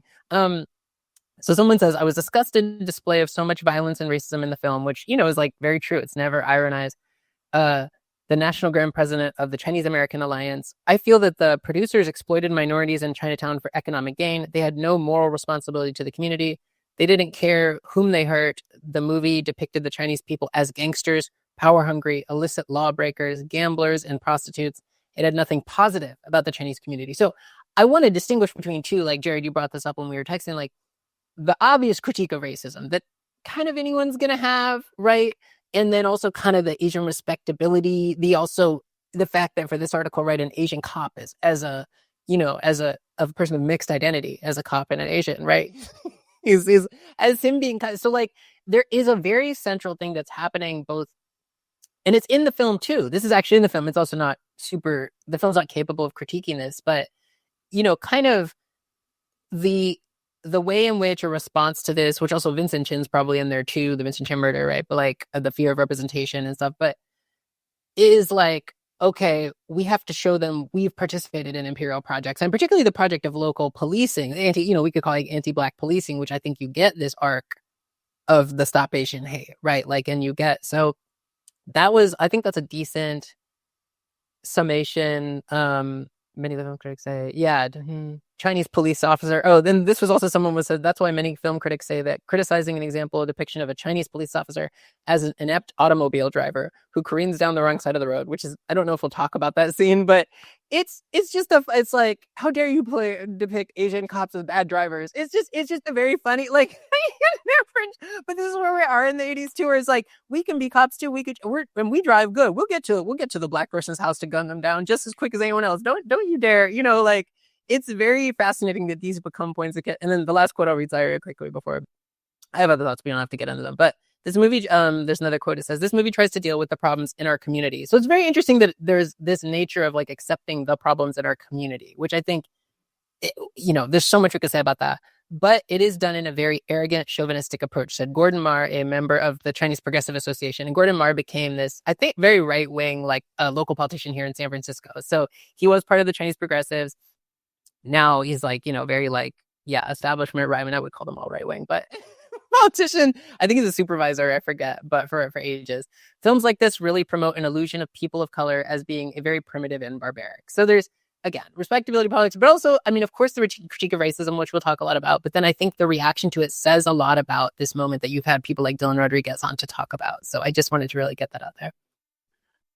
Yeah, to the point about the protests, so in 1979, when they were shooting William Friedkin's film Cruising, it set off a kind of flame of this because a reporter who I believe was queer. I'm almost positive the reporter said, "This movie's coming out is going to paint the gay community terribly. I need you to go out and protest it." And it was an encouragement for the community to come out and to do it. And Cruising is a film actually we should do. It comes out in 1980. I think we should do Cruising, because then the life of it after that. But I think it speaks a lot to what was happening in New York, because my guess, Gemma, would be the way New York film production really worked then was that everything was pretty connected. New York's one of these places where, it's not hard to know something's going on, right? And I think, which is interesting because it's ironically, because it's part of the film, right? You literally have the reporter who has her ear to the street. So that's kind of really actually a truth in a way. While this is like a very like distorted truth in the way they present it, but they would be aware and they go, "Hey, I tip you something. What they're doing this on location thing, and it's Michael Cimino who had that really disastrous film. He's doing a movie about Asians. Yo, I should go tell. You know what I'm saying?" And then the wildfire happened. So it would make complete sense that this would then happen as New York also was dealing with, and this kind of goes back to the neighborhood politics, because of the way the media was painting. If you go into Chinatown, this will happen to you. If you go into East New York, this will happen to you. Things that will later happen with the Central Park Five in only a few years, right? The idea that the primary contradictions are the neighborhoods of the coloreds are the issues, and the ethnics too, because I would also put the Italians still in there. I do think making Stanley Polish is really, really important, especially when thinking about New York ethnic history and how Polish people are depicted and treated. I think is really important. It becomes this thing that, yes, the most reactionary will also want to protect because they're thinking about the commerce of their neighborhood, right? And what they're able to do when it things like influence around City Hall, so forth and so on, and then, I'll have more to say when we go towards the end of the legacies of that. But yeah, go ahead, Jay. Oh, I just chiming in on a minor point, which is just like one of my roommates when I lived in New York worked for Silver Cup. Like he was a production assistant, right? Silver Cup Studios, which is in Long Island City. And like he's like, "Yo, I'm working on this film with Eva Mendes that's, being shot in Queens or in, wherever." And so you're very much right, Mtume. Even today in New York, or really if you once you get outside of LA, right? Because in Hollywood you maybe have a little less knowledge because they're actually, I mean, people know that they're being created, but it's on studio a lot. Whereas like when you do stuff in New York, there might be some stuff that's in studio, but a lot of it is to actually you do films there so that you can shoot them in the city in different parts. And of course, people know, and they did shoot it in Chinatown to some extent. So yeah, that makes total sense as to also like why they would be aware of it. Um, should we start Y- going through some of the characters and stuff? And Yeah, like, do you want to do yeah, that? yeah. We should do that. And like, so like, we didn't really like set up the film. I mean, I think we've talked Sure. a lot about it, but the kind of the setup of the film really is, New York City, which we talked about, and you have this character, Captain Stanley White, and what was his real last name, which they reveal. Wizansky, and it's Wizan- Bukowski, who's the other like Polak from the neighborhood, who's one of his bosses, right? his boss, right? Who reveals it and is like, at least I kept my name, Wizansky, and so like Yeah. we'll get into. I want to talk about the distinctions between the two of them because I think it's actually one of the kind of really interesting, weird things within the film. But yeah, So he is an extremely highly decorated captain, and I think that's really, really important. It's to kind of establish that he is like one of the highest levels of police work. Yeah. They say he's the most decorated, and actually, it reminded me, it was like sort of like, what if Rambo joined the police force as opposed to fighting it? Like, yeah. Right. Or like maybe one of the other guys in Rambo's unit. You know what I'm saying? Like, who didn't, I know the big thing when in Rambo's they all died, but say like there was one of the survivors of that unit, it would have been one of these guys, right? And now he's in the New York City Police Department, right? And he's now been assigned to Chinatown, right? He's this is where he has to kind of like get it together, right? And you get early on that he has these ideas around the Chinese people, that are not just like immediate. They're not just like, oh, this Chinese person, said something to me and I don't like them. No, he has like long. And he talks about they have the oldest mafia in history, which like I don't think actually holds up to any kind of real scrutiny at all of actual facts. But like, but he has these things, and he has to get it. And the kind of antagonists of the film, and I say that really pointedly, are the triads, right? And I think this also goes back to what I was saying earlier. The narrative obsession of creating these new mythical mafias, right? Because for so long you dealt with the Italian mafia, you had the success of films like The Godfather and anything that could offshoot. You would later have it with Goodfellas in about 5 years. But I think narratively, I think Hollywood isn't interested. Oh, we have similar, right? So we could do the Triads. We could do the Yakuza, and a couple of years later with Black Rain, where they literally do go to Japan. That freaking movie, like. I do think Year of the Dragon walks, so so Black Rain can run in many ways. Go ahead. Yeah, absolutely. But I just want to say also another one is Scarface, which is also a Stallone movie. I mean, Oliver Stone wrote the screenplay for it. So yeah. Well, and also another one that seemed really obvious to me was Blade Runner as an influence to this, because he's very similar to the hard-boiled detective, like, which is also a great way to characterize the character. He's like, Harrison Ford is like one of those grumbling, and actually for Rourke's character, they wanted to cast these are all better actors than him, Nick Nolte, who really would have been that, because in 48 Hours, he's always like, you black, he's like just always the same. You already had a racist. So, it's the kind of like really disheveled, because it was also, which is also a famous point of the movie, I don't think we mentioned, is like, his character was supposed to be like 20 or 30 years older, because I think Mickey Rourke was like maybe 30 when this, which actually means I don't know if it would have been even possible that he would have been in Vietnam. Like if you, judge him by the age, would he have been like 15 or something when it was going on, something like that? Because it's 20 years later. Yeah, he would have been like 13, right? Because it was like, let's say 65. I don't know. Maybe he was in at the end or something. But like, Yeah, so Blade Runner feels like a big one because Blade Runner has that, like, because the city in Blade Runner, which I don't know if you're into Blade Runner, is another movie I just do not think is good. I'm sorry. I know people like Blade Runner, but I was just like, it's not a well-made movie. I just don't see, like, I'm like, people that like it, I'm like, it's bad. You're not alone. Thank I get, you. I get fights. I get fights. No, and people fight for that. People are ready to die. They don't play about a Blade Runner. So it also has that inscrutable city, like, and then there's the Asian side, right? It's all the city, the city they're in is like is coded as Asian. So obviously later Black Rain is totally like a literalization of that. He's like, what if the racism was real and it wasn't metaphorical? With Black Rain, which is just, I watched it last night again because I probably saw it as a kid. Unwatchable movie, unwatchable, but absolutely, So I think Harrison Ford being the kind of like grumbling and griping, like, you people don't get it, and da, da, da, and being extra hard on like the robot, the cyborg or whatever, and that is very similar to Rourke here. And that was, I think that was a success. I'm assuming Blade Runner was a financial success when it came out and not just after. So that's also one, which of course is also kind of Asian coded for sure. I mean, and again has all these themes. So. It's interesting too. I also think so. Maybe we should say just briefly, and maybe it'll come up again. But the Tarantino thing is fascinating. So Tarantino says something similar to what you said earlier on, Gemma, which I agree with. Which is like there are no good movies in the '80s. Essentially, that like it's a terrible period for filmmaking just in general.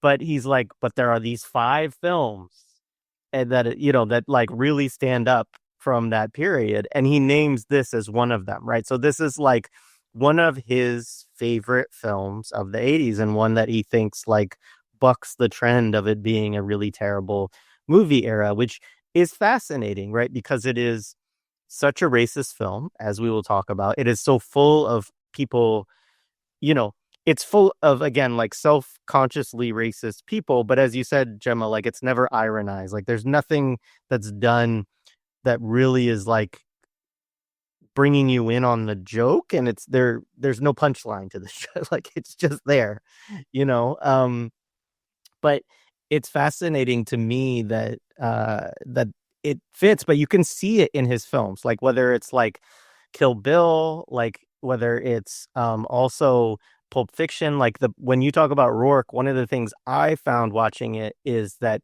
he reminded me a bit of Bruce Willis in Pulp Fiction, like, of just kind of that same kind of style of character, grumpy, just an individual guy who's like rugged and going against all this stuff, and not really accountable to anyone. And, anyway, but it feels like you can actually see how a film as bad as this, like, then creates these seedlings that Tarantino's actually like very interested in continuing to do in his films. So, yeah. I will also say one thing, and for the audience, it's like, when are they going to get to the movie? Like, the plot is so bad. Like, one of the things that's very similar to Tarantino is the film almost comes off as all device too. Because like, if we were to tell you the story, the succession of events wouldn't always make sense. Like a lot of the implodment, like the restaurant scene, you're like, why are they together? They never, the romance like subplot is, that's kind of infamously a bad point in a lot of movies. They had no chemistry.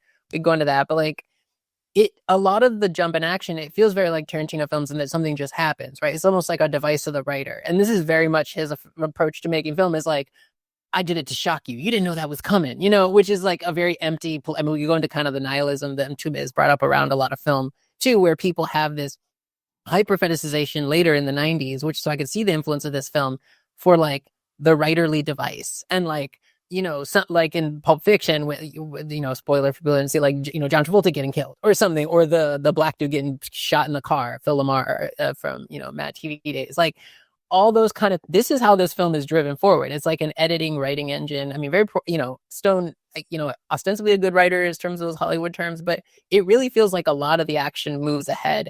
There's a sexual assault scene that's handled so weirdly. In addition to the politics of it, it's just like, what? That's what happened.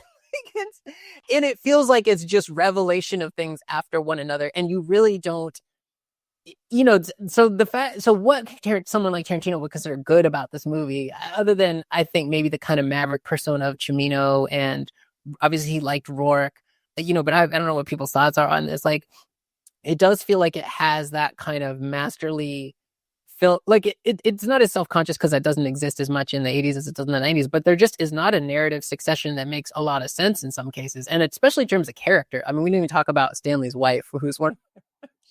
If you thought Lethal Weapon was bad, I mean, yeah, absolutely. So let's do two things. Like, I'll do a quick, unless Mtume, you have something you want to jump in there with. No, I mean, Go I ahead. have to say on that, but I think you could do the quick thing and then I can say the next. No, go ahead. Go ahead. Go ahead. No, I think it's better if you do this, what you're about to Okay. do, and then I can kind of like do some other stuff. I'm going to do a quick plot summary for folks. Like, just try to give folks so that they have an idea of the overall story arc at a high level. And then we can then dig into like the characters and the discussion and also like whatever other points that you want to bring up. I think you're right about the Tarantino thing. And like, I think it's dialogue for him too. I think he likes that there are these characters who are openly racist and express their views in these kinds of like weird ways with each other, and like that fits, I think, with Tarantino's kind of style. Mtume, do you want to jump in and say what you were going to say though? Well, yeah, kind of to that point. Yes, I agree with Gemma and what you're saying also, Jared. It's like the thing is, people like Cimino, I do think had an aggressive, not necessarily disdain or an aggressive pushback to what was Hollywood filmmaking, right, at that time in terms of maybe story, and then different filmmakers I think took different approaches towards that kind of, whether it would be how they handled character or how they, maybe some people would employ cinematography style that you would see more in different types of countries and stuff like that. And it reads like Cimino's really has to do with, I think he's really wants to fight narrative, right? And he thinks the set pieces and the moments that you kind of watch are enough. You're going to get these moments. They will have a general succession, right? Because the characters will progress. How they progress, I don't care, but they will progress. Trust me, this is a progression, is what he's telling you. But what I want you to go into is the shock and awe. I want you to go into the big bursts. I mean, look, the film has Uzis in the middle of restaurants. They have a necktie of a woman who, it's right after they're having a breakup. It goes from They're like divorcing, yeah. They're divorcing, and there's a conversation around woman's sense of self and not wanting to do this and that. And no, it's completely interrupted by two young Asian men coming in and strangling her, right? The best part of that is the captain coming out with the shotgun, which goes to your point. Like, how does he know? live in the same neighborhood, I guess. He just sees him like running out his house. Come on, Stanley, who we facing? I'm in my bathrobe with a shotgun.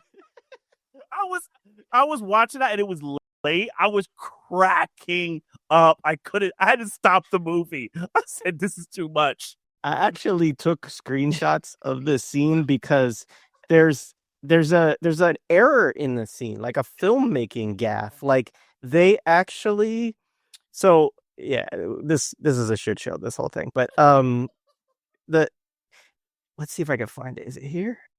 Yeah, hang on. So all right. Let's just do the scene. So the scene is that there's a divorce, right? White is sleeping with Tracy Zhu, who is the Asian reporter. We'll get to these characters in a minute. He hasn't had sex with her in a long time. He's avoiding her ovulation cycles. There's all this stuff like backstory early on in the story. So his marriage is falling apart totally. And it's all his fault. And so his wife is basically like, I'm not putting up with your shit anymore, essentially. And, like, you don't respect me. And, I don't have time to wait around for you, because he's like, oh, I don't know if I want to break up. And she's like, well, it's over. Like, it's done. And then, yeah, she goes off and like two Chinese men or Asian men run into the place. One of them strangles her with like a wire, basically. And yeah, just cuts her throat, basically. And then Stanley gets away, shoots one of the guys. He shoots the guy, actually, I think, who strangled his wife, right? And then the other guy gets away, who was the guy who was like fighting him for a little bit. And yeah, he runs out, and somehow his boss, his friend Bukowski, is just like right there. But of course, there is this discussion that they all live in the neighborhood, and that his boss is like actually closer friends with his wife than he is with him, right? Which is an interesting sort of thing. But Stanley's like shooting out, and the boss comes out in the bathrobe with the shotgun and is like, "Who are we chasing?" And they're shooting at this guy in the car. They shoot him, but then this is just like a funny little moment. So this is Stanley running to the car, right? He hasn't gotten to the car yet, but you might notice if you look at this that his face is already covered in soot, right? And so what they did in the film is like that's supposed to come afterward, because he doesn't get the soot on his face until he pulls the dead body out of the burning car, like, which is a very visible dummy. Yeah, very visible dummy, totally, dead, right? And he's, the whole time Bukowski's like, "What are you doing? What's wrong with you? Like, why stop? Like, what are you doing?" And he's like, "This is evidence." But it's just so funny that they messed it up, because they must have either had to do it in one take, so they had to make sure that he was already had his like makeup on, or I guess that must have been what it was. But it's just like so bad is that they get the shot and he's running in and he looks like he has blackface on, but it's because he already has the soot from the the car burning up before he gets to it. So anyway, that was just a funny moment. The wife character too is bad because she's never really a character. So when she's killed, you're just like, what? Like, I remember going, what? And then bursting out in laughter. Because I was just like, she's being brutal. No, the scene is hilarious. It's so she's like, funny. And then just getting straight. And you're like, what is going and why they break into his house or that would ever happen? It doesn't really make a lot of sense. And then to me, when it cuts, I think after that, it cuts to the funeral and he's just inconsolable. And I'm like, dude, you hated your wife. I screamed out loud. I couldn't take, because it's every time someone brings up his wife, there's like a dinner where they meet. He's like, oh yeah, and that's your wife. And it's like, oh yeah, she's all reliable. Or so it's like, yeah, she's there. It's just like, she's a rock. That's what he keeps saying. She's high rock. Like, yeah. Oh, God. Yeah. And on her. Like, it's just like, yeah. And it's that old trope, it's the trope of like the old neighborhood. And, I think this is a familiar thing in New York movies. Ethnic people grew up in neighborhoods. We're now in the era of mixing because of social mobility. The Polish people are not locked in the neighborhoods anymore. So they're trying to kind of play with the social mobility comment, which is interesting to think about on two levels, that Cimino and Stone would have interest in it. Stone's not from New York, but he did go to school there, went to NYU. And so that downtown is a thing of interest. Cimino was born in New York, but he was raised in Long Island, right? Which is interesting because he has that Long Islander look. Exactly. Exactly. There's that Long Islander thing of New York, and you could definitely feel it. But, this kind of social mobility comment that's like it starts in the 80s. It's probably before the 80s, but it's really heavy in the 80s and really shoots through the 90s. Like, that's literally half of Law and Order, right? Like of the characters, right? These ideas that they all come from these like places where they're not supposed to have been historically, and they're like the firsts, whether it's the first like liberal to be a DA, the first black, the first woman, things like that. So this kind of neighborhood aspect, and the wife, it's Stanley becoming now. He's white now, and he has his old neighborhood girl, but they obviously are missing their connection and their fire, as he's also meeting this young woman who's a news reporter who she's brought into the film right away. Tracy Zhu, right? And the media, I think, is like a big thing in the film, right? It's like a big energy, right? This kind of media coverage that is happening of Chinatown in general, right? But also the fact that Stanley's attracted to it, right? He sees it for himself, but also he sees it as like a necessary tool in his police work, right? It's like a thing that he needs, right, to kind of make the policing happen if it's on TV, and he tries to kind of create this like network. So it kind of becomes this, and then also he's clearly seen to be an overzealous cop, right? But I mean, and this is where I think the film is really pernicious, in my opinion, because what the film does the entire time is it says, well, look, we know this shit's a little overhand, but look at what he's dealing with. You know, we don't get to choose our heroes. Yeah. Right? We get to accept them as they are. So let me do the quick plot summary and try to give that for folks, just so then we won't, I think it'll help us so we don't have to continue to try to contextualize everything. So, so real quick, so like main characters, right? You have White, again, whose background is Wazanski. Then you have Bukowski, and I sort of wrote that for me, they kind of represent like two different strands of white supremacy in different ways. And I think we can talk about that through their characters a little bit, where like Wazanski or White is more the kind of like, there's an overt aspect, but there's also like these people need to assimilate. And then there's some kind of like, I mean, obviously he is in certain ways both hates Chinese people and has a fetish, has a kind of a love-hate thing going on where his racism is on display constantly, and yet he is sort of obsessed and can't get out of his mind this Asian woman played, the character's Tracy Zhu. She's the reporter, right? So you have that going on. Bukowski is in some ways, I don't know if it's more liberal, but it is more like it might be more conservative in some ways. It's like we should live. The agreements that we have are fine. People keep to themselves and they manage their own affairs, and we stay out of each other's business, kind of thing. And so he too is like very racist. Like you get him using a lot of racial slurs. He actually he's actually upset that White has this kind of fetish for Asian women too. Like it really bothers him, and partly because he has a relationship with Connie, who is Stanley's wife. But it's deeper than that too. Like he's just also very clearly racist and disgusted by, Stanley in this way. So there's that all going on between them.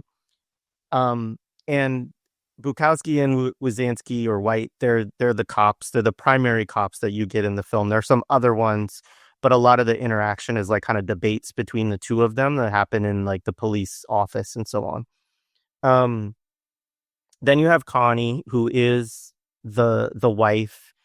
You find out very early on that their marriage is kind of like on the rocks, you could say. Like, White goes home and she's fixing the washing machine, and he's like, why are you pissed at me? And then they have this back and forth. There's like the whole don't break my balls. It's actually interesting. I think there's dialogue that's repeated from that scene to the last scene, or one of the last scenes with him and Tracy, but they've changed the roles of it a little bit, which is interesting. But the basics of it is that he has been neglecting, and she wants to have a baby, and he is like not doing anything to help this happen, essentially, right? So there's that, and they also work different shifts sometimes. Like there's the whole like kind of estranged, they barely see each other kind of thing going on, and he's obviously pouring almost all of his life into police work, right? Which again is like a huge trope within propaganda, right? The cop who does 24 hours of detective work all the time and like can't find time for his wife, right? This is just, it's in, Heat, it's in like all of these movies. So there's that. Tracy Zhu, we talked about, she's a reporter. So, and then Joey Tai, right? Those are kind of like the top four. So Joey Tai is he kind of represents the youth. So there's this piece, obviously, which fits in with a bunch of 80s, 90s stuff of kind of like super predators, but also like this idea that the youth are more deranged and violent and less willing to kind of keep their criminal side like kind of within certain confines of like, hey, you can do gambling and like sell a little drugs, but like don't just take the Uzis into the restaurant and shoot everybody. Like, and so Joey Tai sort of represents this and kind of does a coup. Like we find out as this goes on a little bit, like maybe we don't know it right at the beginning, but it's kind of implied, but you learn it as it goes along, that he is like killing off other leaders within Chinatown to like give himself the opportunity to promote his own role as like, I'm going to have the old leadership is too soft to deal with these problems. Like you need me and I'm going to make way more money. So there's also kind of like a new capitalist Wall Street style narrative with him, right? Of you guys are not doing this efficiently enough. I can get better deals. Also kind of the art of the deal, Donald Trump, like this is all kind of in this time frame. So anyway, those are kind of the characters. And like the main plot is just this antagonism between Stanley White and really all of Chinatown. I mean, he just like hates he like doesn't like the existence of the thing in general, but he specifically develops a deep antagonism with Joey Tai because Joey Tai represents like the most criminal sort of element to him and is like the new boss basically. So it's a lot of like conflict kind of between the two of them. And then side to that is like the affair that White has with Tracy Zhu, who White is just trying to bring her in on his plot to take down Chinatown. Like I think he said he uses the term of like, I want the rice of Chinatown to boil over or something like that a few times, right? Like, so he's like, I want to take this down and I'm going to give you all this stuff and you can do the expose. Interestingly, he also says you can do the expose because you're Asian. Like if I give this to a white reporter, it would be seen as racist or whatever, but you can make these critiques, right? And so he's both clearly initially attracted to her, like sexually, physically, but also is trying to bring her in to his like plot. And then, I mean, that's a lot of it. Like the ultimate is that then, of course, in the long run, White prevails over Chinatown. He does eventually. He also faces which I think is this is where the Vietnam theme comes in more clearly, is that the police department is, thinks he's too hard charging, but also there are financial and political relationships, right? So Chinatown is a part of New York City, the borough president, the mayor, etc. These people receive donations from Joey Tai and the other kind of, they call the uncles, the other leaders of Chinatown, right? So these people have some political influence and they have basically a sort of agreement that is discussed, right? Which I mean, and we could talk about this, like there is a certain amount of element of, I think, truth in this to some degree of that Chinatown sort of in a lot of cities operates differently than other parts of the city. And there's a little bit of a like we police our own kind of thing that goes on. And there's a little bit of an understanding between the city of like, okay, we're not going to go in and like go after them for selling fireworks or something like that. Like there's some of that kind of stuff. But and so like the old guard of the police department doesn't really want Stanley fully taking down Chinatown. Like that is actually something that they don't want. They just want him to get rid of this younger criminal element who goes in and shoots up restaurants and just kills people, right? And that and so that's a lot of the thing is like Stanley's like, you won't let me go to war like the people in Vietnam, like the politics got in the way of us winning Vietnam. You're getting in the way of me winning my war on Chinatown, like my one-man crusade. And he's referenced as a crusader a few times in the film by different characters too. So that's kind of it. I mean, there's other elements. Joey Tai goes to Bangkok at a certain point to make deals, and there's some interesting stuff that happens there. There's individual scenes we can dig into, but that's kind of the overall plot is, and I don't know if there's other pieces of that you all would add in terms of the main like kind of plot points. No, I think that's like the main plot structure. I think now like is like parsing out, I think some of because yeah, I mean the film wants to be a character film and this is why it feels so staccato the whole time because it's not developing character. So they want to create all these like relationships, right? And also juxtapositions because like someone like I mean, I think it's very interesting if you're looking at Joey Tsai and then Tracy Zhu, like they both have short hair in the film, right? The way that I think Cimino really wants to juxtapose them as like two pathways of these kind of younger, Chinese people kind of existing in it. I also think with the Joey thing, I think they're totally doing a Michael Corleone thing. I mean, he dresses like Michael. The kind of sleekness of him. His to me was the only performance in the film that had a high level of interest in me. I thought he was doing some really interesting work with given the kind of chaotic filmmaking that was happening. And then also really in the narrative, because what do we remember about Michael at the end of one, right? Once he discovers once his dad dies, he gets the revenge, right? And he basically kills the entire old guard, right? Now, the difference is Joey is not allowed to do what Michael did in his movie, which I find very interesting, right? That he must be kept in check, right? Ultimately. And we get to see that through a cop. I think some of that can be said to be about his Asianness, not having that allowance, because a lot about what Michael Corleone is about is like the new whiteness, right? And he'll not be allowed to have that. Some of it, I think, also is the 80s being a bit more hammer law enforcement. We let that shit happen in the 70s. We cannot let it happen anymore, right? No matter who it is, right? They wanted, I mean, the guys always, the criminals always die in the first movie in these ones. We don't have a lot of sequels, you know what I'm saying? Walken is dead at the end of King in New York, right? For that kind of conquest. Like it happens, right?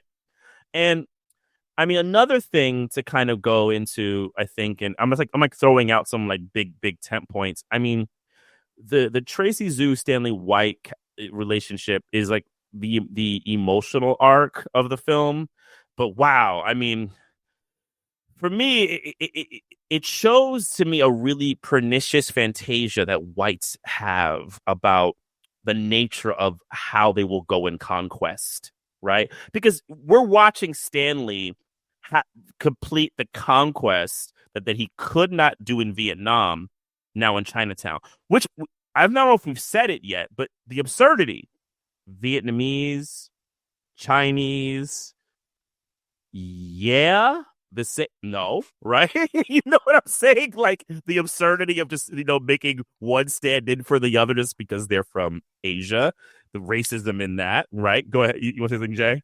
I just want to say it's very direct in the film too. Like it's not at all metaphorical. Like Stanley is like, you people beat us in Vietnam because you were smarter than us, but you won't do it here. Like, and so like to him, all Asians are absolutely the same.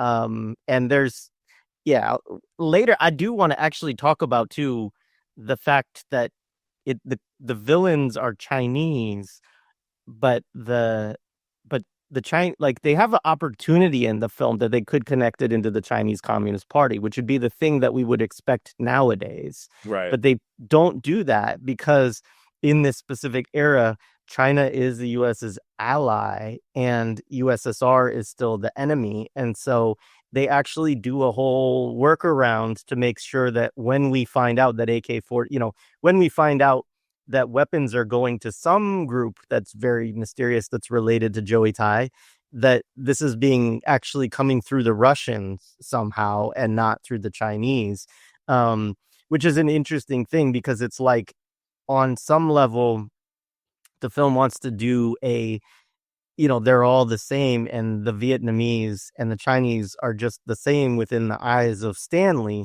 but then politically, they also can't really do that within the context of the 80s too, in an interesting way. Right. Yeah. I just want to finish this one point about the Tracy Zhu thing that sticks out to me is this narrative function that this brutal white man with deep racist hatred will get to not even exercise. He'll get to play with his demons, right? Through the approval of this Asian woman, right? When she disapproves, it has more to do with a kind of, you're taking too much space, right? Not so much that, like, primarily she calls him a racist, but then doesn't tell him to leave, right? Or when she tells him to leave, she lets him stay when he exerts his brutal force. I mean, there's a lot of this push and pull throughout the film, and it's very repugnant as you experience it, because I'm just watching it going like, you're making me subject this when you get to the end, was several moments. She tells him she loves him, so forth and so on, right? And then, of course, at the end of the film, when the parade, which we'll talk about, she comes to him and in support, which, like, I was like, top 10 most repugnant endings I've ever seen in my life. I was just like, oh wow, and that's a list that had been pretty solid for a while. You've just now entered a mega zone, but it's a fever dream that I think many white males, especially in this period, wanted to construct for themselves. This is where filmmaking to me comes very ugly, because they have this power to say, well, I can't do this in real life. I can't be Stanley White in real life. What's the next best thing? I'll make a movie and do it. And I won't even be the guy. I'll have an actor go do it. You know what I'm saying? And I could watch it and I can have him move through. And I mean, we'll get into the details of it, but these are to some like main tent poles, because these are like the two stand-ins for like the kind of larger Asian, antagonism that Stanley is dealing with. And then the film school point, I just want to make, a friend says, I'm going to paraphrase them, says something like, white dudes go to film school to kill their girlfriend, which is very true, because every film is like, a dude is like, so I killed my girlfriend in this way. Like, and this literally happens in this movie, because the wife, as we've said, we don't need to, I mean, it's not funny, where it's just the most brutal. It's like, yes, like, like you said about Stanley White, it's like people, so there is that absolute, and again, there's the Tarantino thing too, for sure, in that. Like, I kind of wanted to set up another thing too, and I think to me in your notes have this too, and I got this quote. I think the other thing the film, and I may be pushing this a little heavily allegorically, because the allegories and the metaphors are so inconsistent, like you said, but with Stone being the writer, I do think there's also kind of this weird tension that he had between like what we would, probably, I don't know how far back the term goes, but it feels like it's very much post-Vietnam is like American hard power and American soft power, right? That kind of language. And there's this quote from Stone that I think we alluded to, which is kind of related to what we're talking about. And I'll read it shortly, and I think it brings in another thing, which is, I have this perennial fear of the old Jane Goodall theory about the apes, that the old alpha ape is up there somewhere in our brain, very concrete science here from Oliver Stone. This dinosaur brain keeps emerging, and we need enemies. This kind of relates to Jared's point. We need enemies, this part, that part, not like it's a biological thing. And if we don't have one, we invent one. Certainly Oliver Norths of the world do this, to think of Oliver North, and as do so many people in politics, people who have the power, and that's a war that's going on, and that's going to go on into the turn of the new century. My kid's going to face that war. Sorry, these are like weirdly transliterated. And war in America is going to become a third world police. Is America going to become a third world policeman? So then again, there is that police, he does talk about this.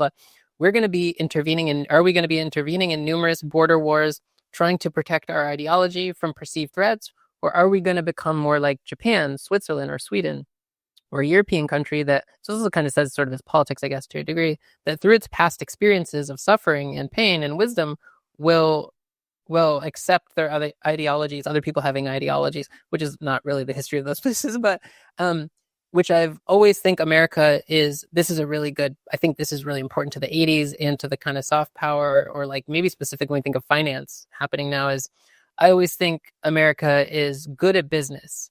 We're good at business. We're not good warriors. We're good businessmen. So I think America should do that, and maybe the defense of people in the defense industry and our expenditures will drop. So there is, I think the other thing this film is also kind of reacting to, as is Blade Runner, as is all these films, is the kind of Asian tiger economy, right?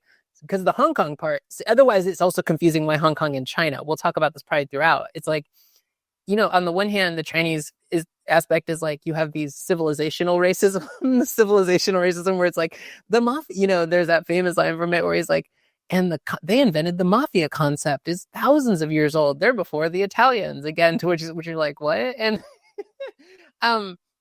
but it has, so that kind of feels like it's kind of doing some sort of mainland China thing about these civilizational ideas, which in some ways you do see in Chinese films in this period too, in the 80s. They're much more civilized, they're much more nationalist. There's not a lot of talk about contemporary politics because of economic situation in mainland China.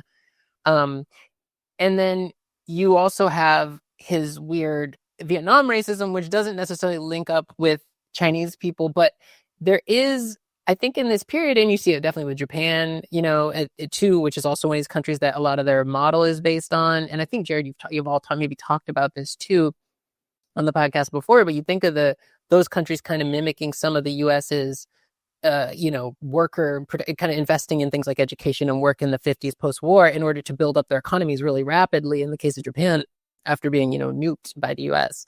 And so I do think there is maybe a kind of way of, when we think of Stone's claim, which is funny considering he made Wall Street, like he's like, we're good at business. It's like, is that good? You can't really tell, like, what's the critique of that movie then? But it does feel like there's an acknowledgement that maybe, because if we're like, okay, no one's supposed to be like Stanley White is doing the great thing all the time, there is some of that irony around it, probably appreciation of it, like RoboCop, like you mentioned.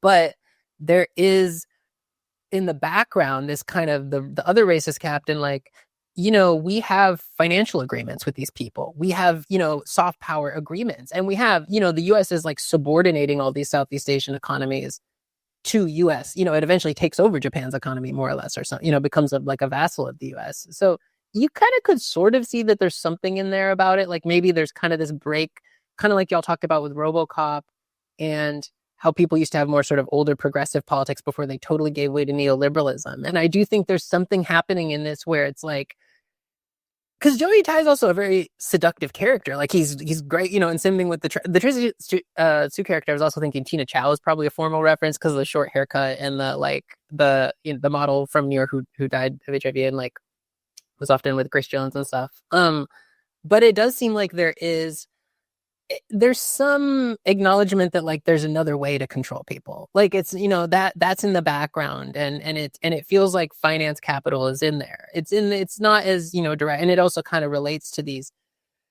relationships to China, like you said, where China is sort of, if not acquiescing, cooperating, with like neoliberal reforms, and so we don't really need to go hard against them. We won't need to invade China like we did Vietnam. And that almost could be like a way that the white character, the guy's like trying to get him to realize like, we don't have to invade China. We can kind of navigate we could subordinate them or something, or try to through sort of financial relationships or through like making these places production centers or export heavy economies like Hong Kong. So there's maybe something in there about it. It's very muddled, but it feels like it's kind of one sort of ethos you could pull out of this time period that is, maybe contrary to, because Stone is very like, oh, Vietnam was the wrong way. He doesn't necessarily say the projects involved in it were wrong, because again, we don't have that critique of imperialism. And you kind of see this with Stanley White. It's like, well, that's a hammer. That's not the right tool for this job, but we don't necessarily get a critique of the control of the, like you said, with the other police captain. Yeah, no, I appreciate all of that. It's good stuff. I think just to go to Hong Kong for a second, like, so Hong Kong in the 80s is an important site. It is like the center of finance capital entry into China. And, Nixon, of course, and Kissinger, they kind of open up. There are certain agreements in place. There's Deng Xiaoping and the reforms, right, in this period, the market reforms in China. But even with those reforms and like the kind of alliance that comes to be between China and the United States, that the USSR, is really it actually probably contributes a lot to the fall of the USSR eventually. Of course, obviously, the Sino-Soviet split is this like very contested, part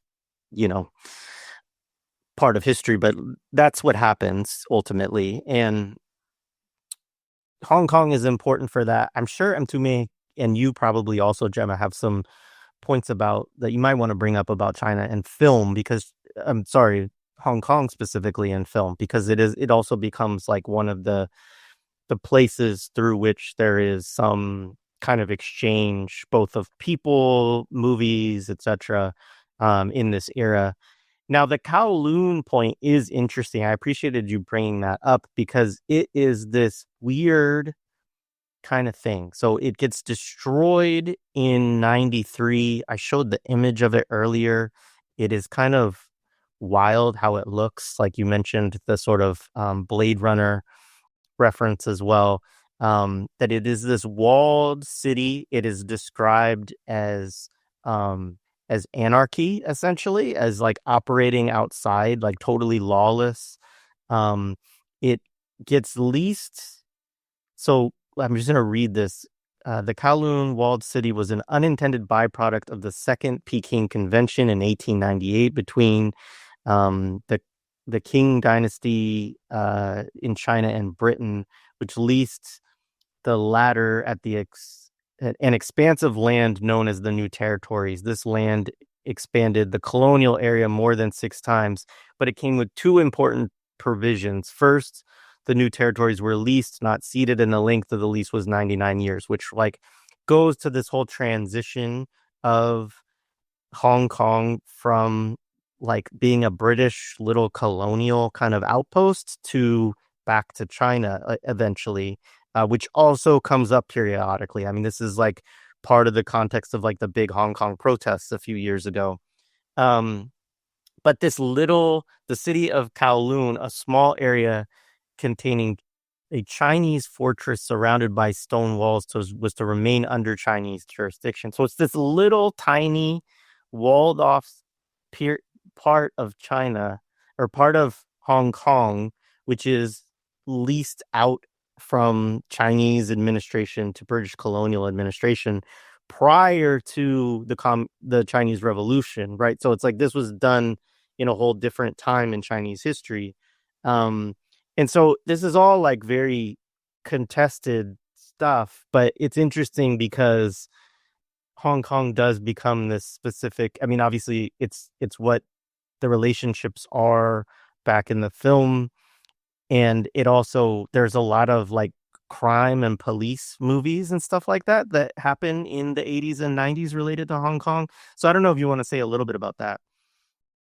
I mean, yeah, I mean, Hong Kong action cinema. I mean, look, I'm going to give you 2 names that Americans know. They come out of that: Michelle Yeoh and Jackie Chan. They come from that 80s, Project A, I think was, I don't know if it's the first film Jackie Chan played a cop, but that's one of his significant ones. That's the early 80s. Police Story, I know, comes out this same year as this, though, right? And that becomes one of his kind of landmark films. Yes, Madam is around this time with Michelle Yeoh. I quite love that film. I think it's really fun to watch. But in like the Royal Warriors movie, I think it might be, I can't remember if it was before or after, but it's around that time. What's interesting about Yes, Madam is Cynthia Rothrock is in it, which is an American, right? She's the import, right? She has to kind of do that movie right there solidifies this idea that there is a high level criminal element within the Hong Kong, sector. They really often in those films look to make them internationally connected, even if they're not like specific.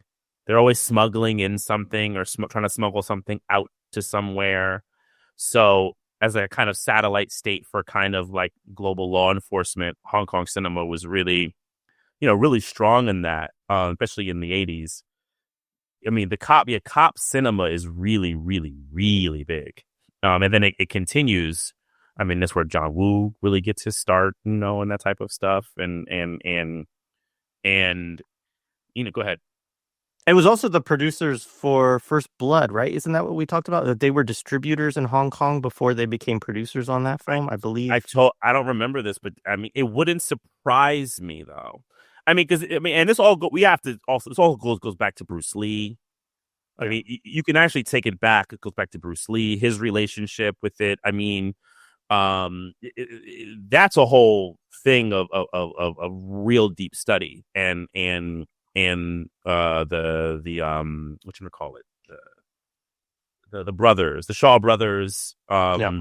yeah, and all their relationships and their connection to kind of importing and exporting films and how those. But it is interesting that by the 80s, the cop film, and I mean, if you like watch like Yes Madam, like the the cartoonness, I mean, the whole end of Yes Madam is that the two cops can't get the guy, right?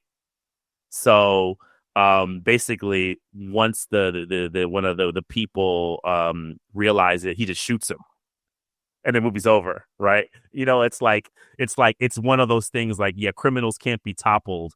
We have to just then use brute force. It'll probably put me in jail, right? So so yeah, making these connections to from this to something like Year of the Dragon in terms of the conceptually how they're looking at criminality and but criminality that's derived inside of Hong Kong, Asia, so forth and so on. You know, there's a lot of legs there, and it's a lot to think about.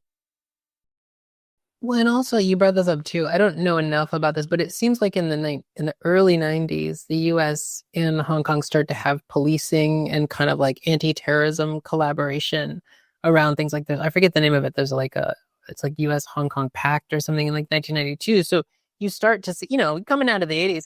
And I think you also have alluded to this too, how a lot of 70s films were about international crime. The French Connection's a good, probably most famous example. But what we kind of get in the 80s and especially the 90s is the collaboration between, the reaction to that transgression, whatever, like we get the law in reaction to that transgression. We get like international police collaboration. You mentioned Yes Madam. Black Rain that we talked about is the same thing, but in Japan. Again, terrible movie. Do not recommend watching this.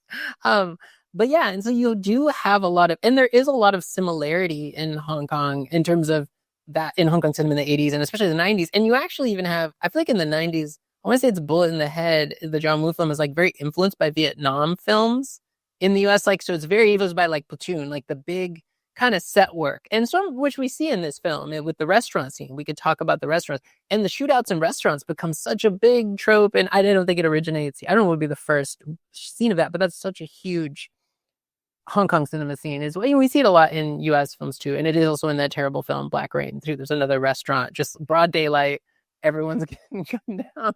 So there is a certain kind of policing pact. There are actual policing pacts being made between the US and Hong Kong. I think it's more in the 90s, but this might be, this kind of collaboration would probably happen in the 80s too. But Yeah. So, yeah. Yeah. Sorry, I didn't mean to cut you off there. So you're right. So 92 is the U.S. Hong Kong Policy Act. But it is like starting in 84, there's special treatment under U.S. law based on the Sino-British Joint Declaration of 1984, which established one country, two systems framework, and it granted some autonomy for Hong Kong and like a unique status as a global financial and trade center that also emphasized the U.S.'s intention to uphold agreements and treaties with Hong Kong that predated the handover, right? So the handover from, again, British colonialism to, going back to China in the early 90s, right? At the end of this 99-year agreement. So that's all part of what's going on.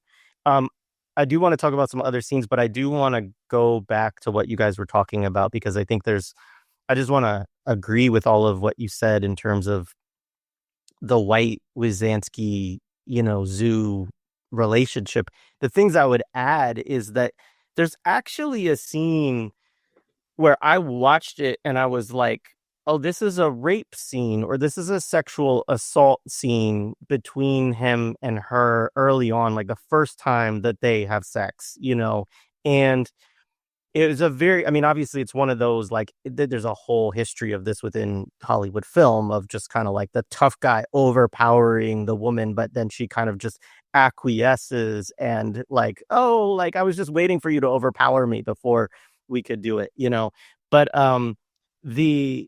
so that happens. And it's interesting in the film because there's at the end, he's interrogating her after she tells him that she's been raped, a rape that we don't see.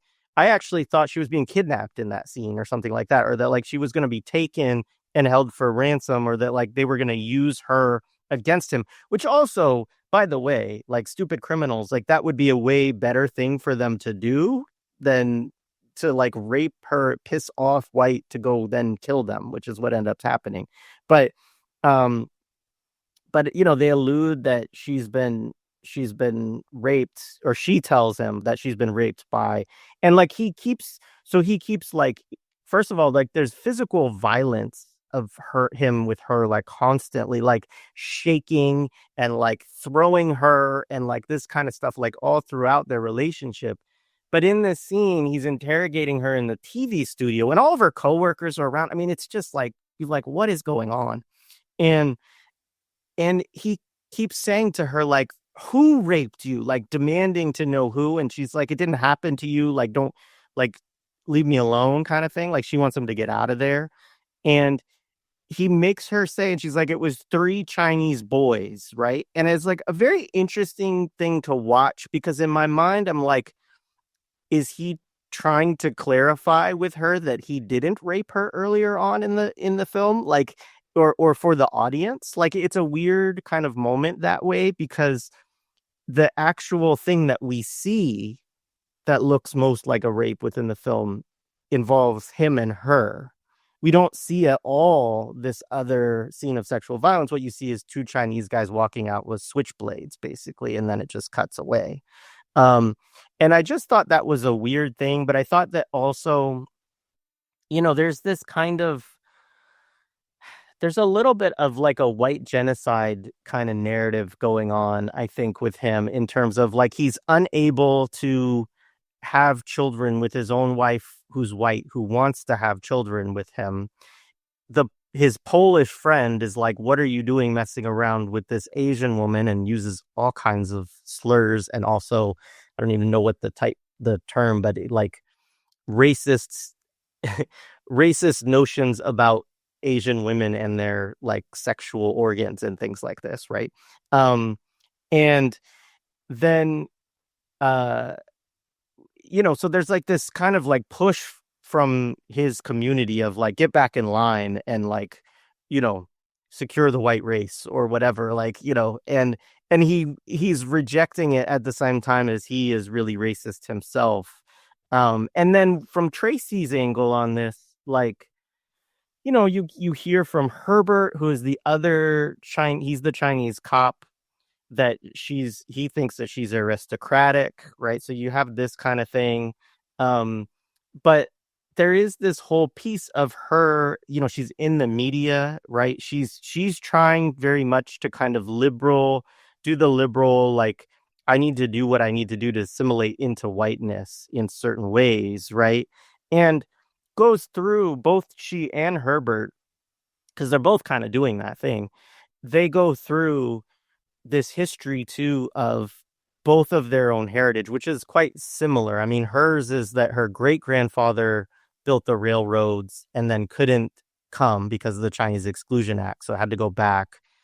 And then her grandfather, I can't remember what he did, but he did something else and then had to go back again. And she's like, it wasn't until my father that, you know, we were allowed to stay, because 1948, I think, is the year at which Chinese people are allowed to naturalize in the United States. And so anyways, she lays out this history. Herbert kind of lays out a similar history to Stanley. And this is all to like kind of, because he's so racist, and he kind of has this like, why can't your people like, you know, fit in kind of thing. Which is quite funny too, him being Polish, I think, because also the Polish racist cop is like a very, you know, like Sipowicz and NYPD Blue, like it becomes this, it's a whole thing.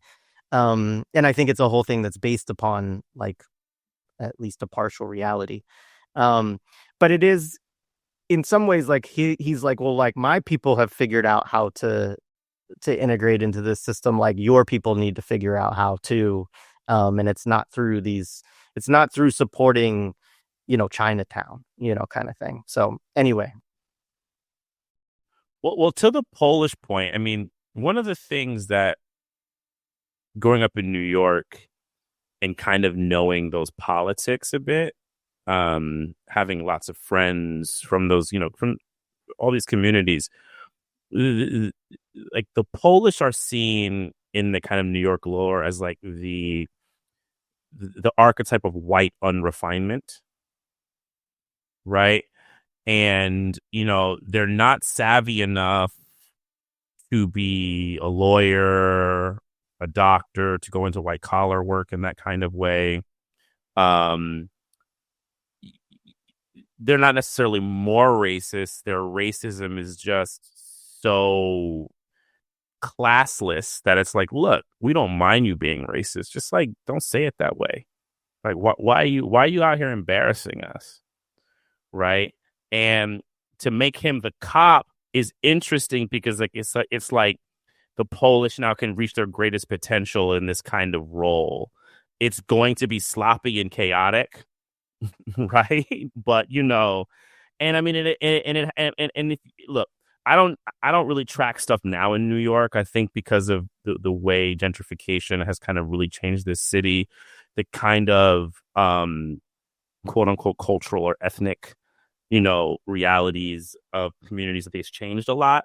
But that it was very much in the narrative, right, of how people kind of envisioned, right, certain things, which, like Jared has pointed out, of course, racism for Polish people, I'm sure is a thing, no more than others who are white in New York.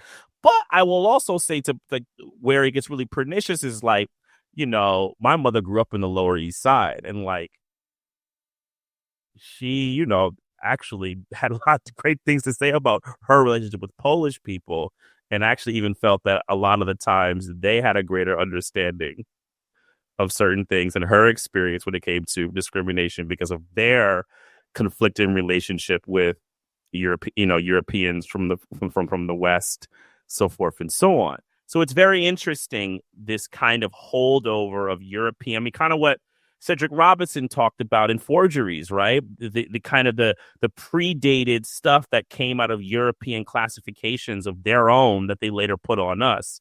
We're seeing some of that in the kind of the idea of the Polish here, right? And then yeah, I'll say in I'll let Gemma like jump in, like yes, on all this stuff about the Tracy Zoo character. I mean, the thing that, and it's kind of a repeated point, but I want to just kind of like re-emphasize it. It's like I'm watching the film and I'm like, okay, so you're trying to show me how brutal one can be without losing love from someone else. And I'm like, as a person who would be part of that other, I'm like, now what what exactly is this telling me? Right? As a, like, as what are you trying to communicate to me? And it's where film can be a medium where you're trying to really hammer your audience into a certain kind of social position. Like, I'm thinking of like the Asian women who would have to watch this movie, or even the actress who had to do it, right? And what that does psychologically, right? To go through that process and to watch that process on the other end. I mean, it's not fascinating. It's really, really a mind fuck in so many ways. It is also interesting. I'll say we talked about our favorite character, the white wife. It's also fascinating in light of the fact that the first scene you see of her, it kind of relates to like a certain, no, just sort of like the reconstruction of, a certain kind of femininity around this time. It's like she's fixing a car, or I think it's a dishwasher part or something on the floor. Everything's out. Her sleeves are rolled up. It's which was kind of surprising as a scene to walk into, because you wouldn't, usually it's like, again, you think of like RoboCop where she's like, come follow me. You get that flashback of her as far as I remember. But, it's like much more delicate and feminine and dainty and stuff. And his wife is it's that she's the high school sweetheart, that kind of thing. But it's also, she's like much more masculinized. And I think it is kind of, there is that, the very orientalist stereotype of like the hyper feminine Asian woman, and in the Renee Tajima thing, they do talk a lot about Susie Wong, which you definitely see, which, there is almost So there is almost an idea that it's like, oh, this brusque sort of manly woman I'm leaving for this pliant, to Jared's point, like kind of Asian way. It's like very kind of the sort of, not that it goes back further, certainly to, it goes back hundreds of years, but we can look at the kind of reinscription of that trope around Vietnam too, around like kind of a mail order bride type of thing, or something, or like trap, whatever kind of framework we want to apply to that is kind of, there's some kind of ethos of applying that paradigm, even though we do get, or maybe especially because we get the Sue character as like very mobile. She has a way nicer house than him. Her apartment is that's like a film set icon on some. It's such a gorgeous apartment, which I think is real, and they actually built out for the film. She has this incredible view. It's like maybe she would live in like Brooklyn Heights or Red Hook or something, because I think she lives on the other side of the bridge. Which is also kind of. I think it's. Isn't it in Manhattan on the outlook of the Brooklyn Bridge? Okay. It's the other. Yeah, okay, because so. Okay, that would make more sense. I was gonna say it'd be interesting if they had like her movie living in Brooklyn in that period. But it's a gorgeous apartment. She has a really, it's very modern too. Like it's not like his house, which is like this. His wife's got a motor on the floor. like like you're just like I would be, even as like I don't live with anyone, but I'd be like, what do you do? And so there is a certain kind of, it does kind of feel like there is this sort of, like total like white male colonial desire where it's like, even that kind of woman you can dominate, like even a woman who if she's Asian, if she has all this stuff on you, like she's smarter, she's well educated, she's from a higher class.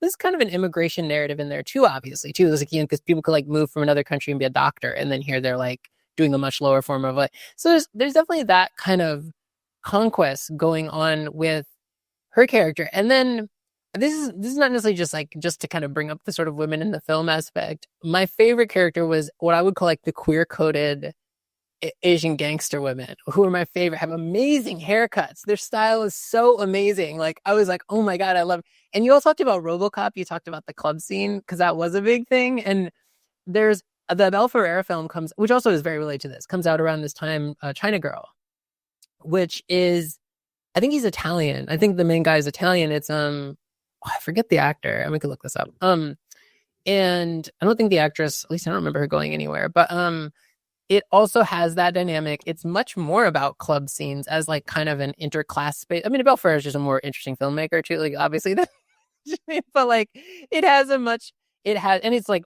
feels more real New York. Some of this was shot in North Carolina, right, on a set, because it was a right to work state, I think. And Dino De Laurentiis could like break labor laws. That's what one of the videos I watched said, but it does feel like there's those character, which was kind of interesting to see in a film, was like a woman criminal, like an Asian woman. So like, that she again is this kind of other woman that he can't dominate, and then he kills them or shoots them in the street. He doesn't kill them, but he kind of torches them, right? Because he like shoots her in the leg, shoots her. This is a much later scene. I think it's following the rape maybe of Tracy, is like he goes to the club to find them. It might be before that, but yeah, and I think it's right after. I think it's the scene. He goes right after he finds out. He goes and finds Joey. Yes, so like more of our favorite editing, right? Because he beats him up in the bathroom too, right? So there is this, which I think is also interesting in the context of New York too. It also reads, it's not a big figure, but you had in a lot of New York films, Cruising is a great example of like the kind of homophobic. Or After Hours has this too. The Scorsese film, like like homophobic sort of like, Scorsese, it's a little more like, we keep our, just an oddity. It's not so much policing, but like, you see like, I loved her down. Both of them were so good. Oh my God, they're style. And then to me, that was like, you're gay. But, but also because they don't ever have the relationship to desire white, right? Like to desire him. Like it is also kind of, white or whiteness. Obviously his name's White. Like how can you, and it's like the way they're shot, I think that's like really telling. It's like they're like, genitals are kind of exposed to and it's like, and he's over them, and he's like, you're gonna, he's like, I think he says like, you're gonna die or you're going to jail or something like that. Either one or the other. And like, he's like, you're not gonna, he's like, he tells her she's gonna die, and he's like, and she's like, she's basically like, I'm not talking, she's like, I think she said, or her last line, like, fuck you or something. Yeah. Right. Yeah. She's like, is there anything you want to say to me? You're not gonna make it. She's like, fuck you. Yeah. and in I a was like, way, go girl. go right. Yeah, and I was like, I see. It's like, and I kind of wonder if that's sort of the thing you all have talked about in some films too, with the figures. Like the Vietnam part is like there were women fighting. There were women who were like and that was like a big point of pride propaganda, all these other things with Vietnam. Like was like, oh, we have like, and a sort of communist ethos too of like women fight. The PFLP had this later eventually too. Like we have women in our sort of ranks that are doing militant, like picking up guns, and so like it does seem like there is, because it's wild in the context of the wife getting killed, like just the way the kind of violence is figured out across like women in the film, and like sort of the way those characters are gendered, even though they're like glam and like hyper femme, they're also kind of like the most masculinized and killable and all that stuff. Like, and I think it also, so the other point I was gonna bring up is that it also kind of feels like there's the subculture aspect, right? That Americans are supposed to be afraid of. Like clubs are these spaces of like, queerness and drugs and all these other sorts of things that are supposed to be threatening to the American life. So you see a lot of scenes in 80s films where they're like breaking in the club, and like, because like what are you, the sort of terror, there's all of these like youth panic films too, right? In the 80s as well. Like there's a lot of anti-youth, a lot of reaction to the youth liberation movements of the 60s. Like, I mean, across the world, Japan has a lot of films like this too. Like, there's a lot of the late Soviet period films are about youth culture, which is kind of like they're very similar to American films in that way. Like, so it is interesting to see that scene that almost feels stock in New York, where it's like breaking in the illicit club. That's where the gangsters are. We got to like destroy these things. Obviously the figure of Studio 54 is a bit probably in there in any kind of these versions of these. So it is also on top of that, this very intense kind of assertion of like total patriarchal power over these spaces. Like we can't have these, there's kind of like a queerness aspect, like to the same way we can't have Chinatowns that are these inscrutable places. We can't have clubs where people are, doing whatever queer and sort of alternate punk, punks too, I suppose is aspect of this too, because of their look is totally punk, cyberpunk or something. So. Yeah. And then if you connect that to Joey, right? Because then this is in defense of Joey. Right. I mean, and then where he maybe differs a little bit from Michael Corleone is Michael Corleone is distinctively masculine, but Joey, they play with him a little bit. I noticed in the film, there's like, even how they do the contours of his cheeks in the film, there was definitely some coding happening here where you can even for a moment question, well, what do you do, at 2 a.m.? You know what I'm saying? And they want also to have that question. They want you to think that's what his elders are constantly thinking, right? Because one of the things that they do at the end of the film, or really throughout the film, is to kind of show there is an alignment towards Joey with the white cop, right? And also the old Asian guard, right? They have an alignment that from different spaces that wait a minute, and the Italians too. The Italians don't like Joey as well. They think he's rocking the boat. So there's like this thing that this new thing, which is associated to all the things you're talking about, Gemma, like the queerness, he has a black bodyguard, right? You have to talk about the black guy who doesn't say anything except for one Yeah. scene. Yeah, One scene. He has a black bodyguard, right? I mean, look, like, wait, who is this guy, right? I mean, like it's just too much, right? And as I agree, it's interesting when you talk about the youth panic, because on the flip side, white youth got to have movies where they could rebel against the system. Things like The Legend of Billie Jean, right? They get to do all these movies, right?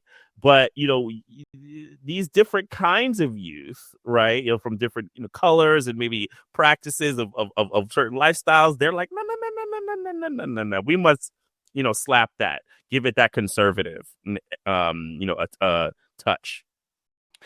So we got about, I think, 25 minutes left or so. One of the things I want to do is talk about one of the weirdest scenes, but I think what it's about, right? So like the whole trip to Thailand, which of course is the one scene where you get the bodyguard actually talking briefly with Joey Tai, and then you get this character White Powder Ma, who like earlier on they're kind of trying to blame him. He's from Toronto, of being the guy who's actually maybe sponsored some of these killings in Chinatown and not Joey Tai. So that's like the one maybe piece that is a little bit the audience is not 100% sure on until this kind of scene.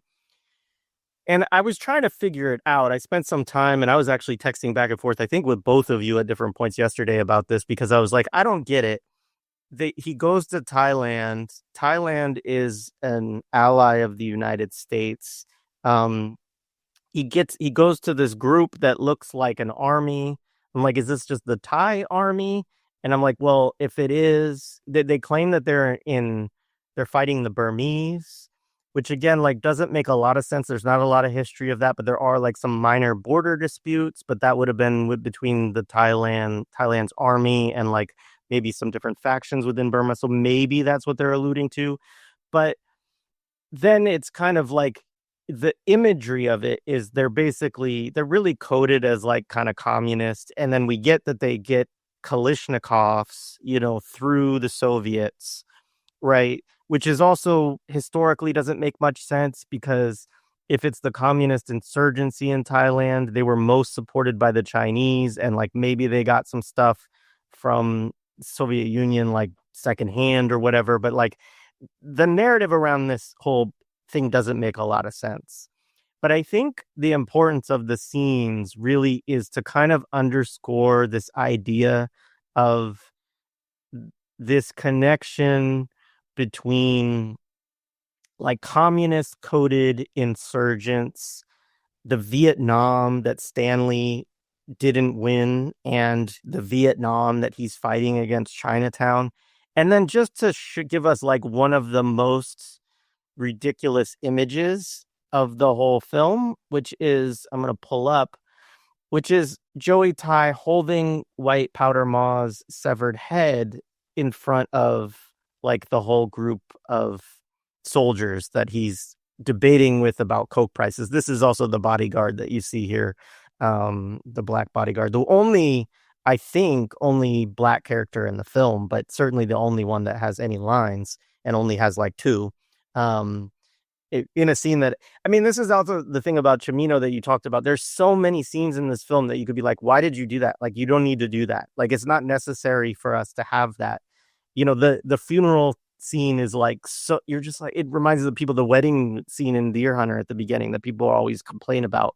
It's like, you could have maybe done 2 shots from it, or like 30 seconds. Like, it's not, there's no point. Like the actual debate between Bukowski and White afterwards is more important to the scene of the film than the funeral itself.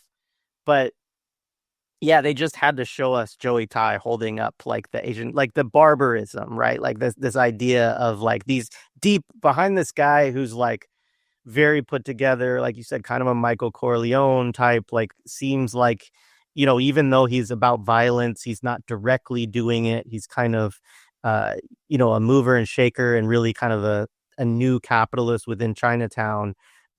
He's willing to like kill a rival drug dealer and like hold his head above these communist code insurgents in case they want to short him on his coke price. Like, so yeah, I mean, or heroin, I guess. But anyway, I just wanted to say that's kind of my analysis of that scene, but it's a weird one. The film has to make a trip to Thailand just to kind of like, I guess, underscore this even more. And I don't really think it's necessary to the film at all. I mean, it does go to that thing with the obsession with the periphery. I mean, kind of what we're talking about with Lethal Weapon, which also does it, right? This kind of connection that the periphery is still toying with us a bit, right? Like, they kind of like, these films exist on like a kind of a 2-pronged system. Yes, we are the power, but this is the issue. We need to get it together, because these people who are less powerful than us, who are less refined, they're still able to toy with us. Like, get our shit together. It taps into that mentality that the issues is the fact that we're not tough enough, right?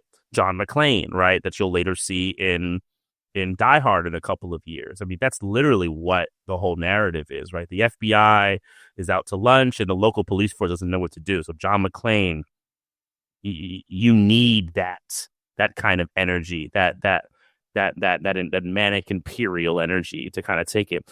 It is interesting because I think about that scene.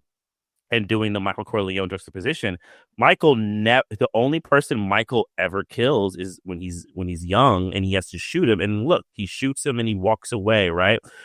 When he shoots the police captain to become who he is. But the most brutal killings that you see in The Godfather that are attached to Michael Corleone, he never does, right? Someone else does them.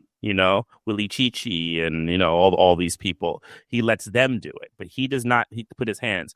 While Joey, no. And this is what you say, and this is we've now hit the level of barbarism, and the barbarist ones are this much older mafia than we've ever had.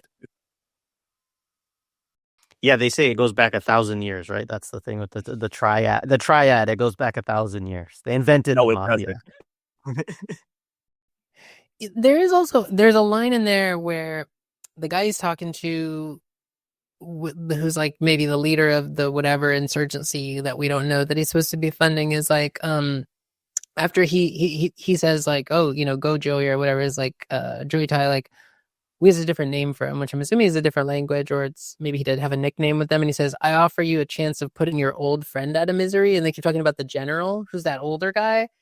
I didn't know what to make of that, because I was like, is it supposed to be that Joey Tai has a military past? Like he was part of this insurgency or something related to it? And that, like maybe within that insurgency, like the general made a bad decision or whatever, or took like a deal that was bad, and I guess we're going to execute him, who's older in the scene. He's not a big character. I mean, he doesn't say anything. He's just like in a prison.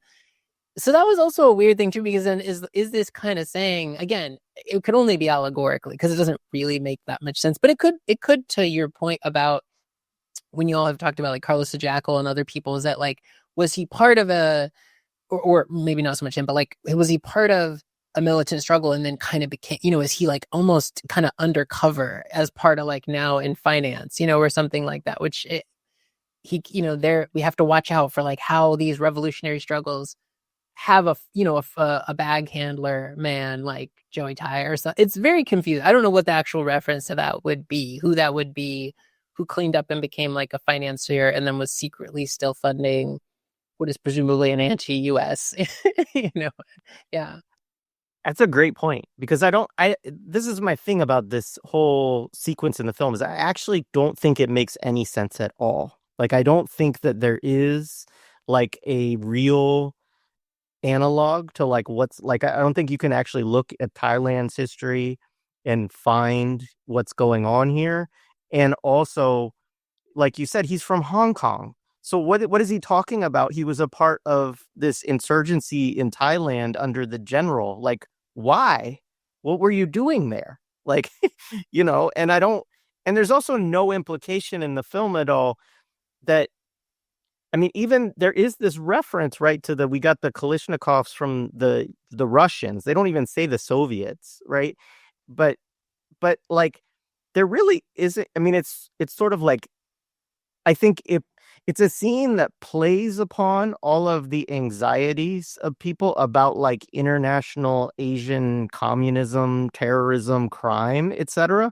But it's really incoherent, because it doesn't even name who this group is. It's not clear that they have some kind of communist ideology. And it makes no sense why he would have ever been there and worked under this general. Like, what is going on? That's a great point. Yeah, I mean, this would come later, but I think there is a thing that ends up being kind of stamped in, that these revolutions, quote unquote, are these unprincipled things, right? I mean, what's the big joke in Die Hard, right? That when he goes in and takes over, he's like, I want the Asian Dawn released and all this stuff. And he goes, yeah, man, I don't know who these people are, right? Like, that the fact that not only that now they don't care about it, they actually never really did. Yeah, there might have been one or two like ideologues up in there, but the rank and file, because like, what is it? He's been Hans Gruber. He's been expelled from it. So I think, and I agree with you, it doesn't make any sense. So you're just watching it, but for them, they just think this one big glup, right, of terror, what would later be called terror, or even then was called terror, And these people really don't really have any principles.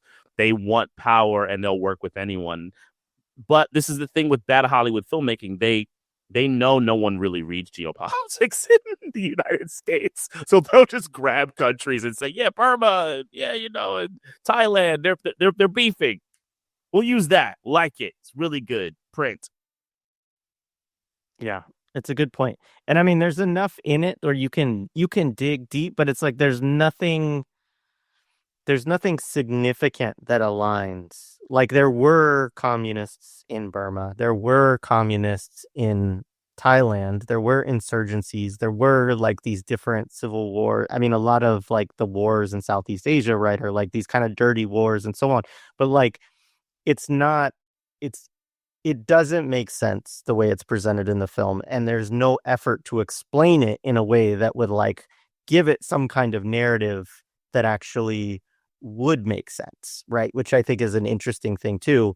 Maybe again speaks to the kind of inscrutability sort of question that you raised early on, Gemma, is it's just sort of like for the white audience, it doesn't have to make any sense. Like it makes sense in terms of like we're racist against these people. Like, and this just helps to further that. Do we want to talk about the last scene? Sure. Okay, so I'll just say I took notes only on the ridiculous metaphor that Tracy Zhu gives at this. So it's like, there are those who liken Chinatown to a skating pond. This is Tracy Zhu giving her like final report at the end of the film. On the surface, picture postcards of snowflakes and skaters, but underneath, the cannibal fish, the gangs, the sharks, those who control the gangs, and the whales, the big bosses, all move in deadly swarms.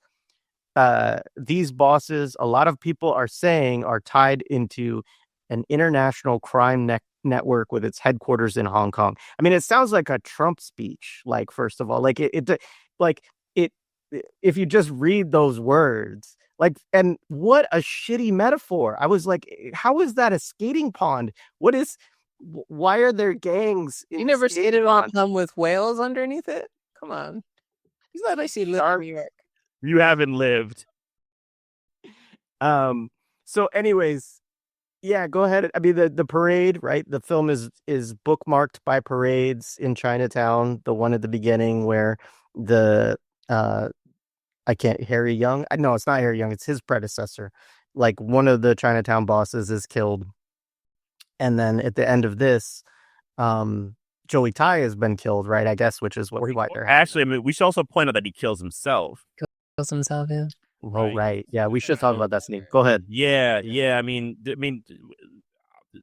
I got this, this thing of, I mean, one of the things they set up is, he's becoming embarrassed, right? And he's kind of having his power taken from him, even by his elders, right? And he has this final confrontation with on the train, and like once again you see Cimino with the cinematography having him running into the light to almost give you the suggestion that to give you the French Connection suggestion. Because actually I thought that, and I said this is what I thought you were going to do, that Joey Tai would go away and he would be almost like Sword of Doom, right? It'd be the eternal thing that he can't get, right? And you would go through that. He would never be able to catch his. But no, what happens? Joey goes, no, come here. And you get the urban Western, right? I mean, it literally is the duel, right? They're like shooting back at each other. I was like, oh, wow, here we go. We're getting the Clint Eastwood, right? And, I forgot what happens. Does he shoot him first? Or how does he disarm? How does he disarm him? He shoots him, yeah. He shoots him, right? Hits him 3 times, I think, but not like no kill shots. Yeah. Right. So he's like on his knees, and I forget the lines. Maybe one of you remember better than me, but I mean, it basically comes to the point where he gives Joey the opportunity to shoot himself. And how I read it was this idea of like, basically, I'm not going to win. I'm not going to be, I don't want the handcuffs and I don't want to be paraded around. So this kind of like ritual, it goes like the whole ritual suicide thing that, it's like, isn't that seppuku, right? But isn't that Japanese? That's Japanese. Yeah, for sure.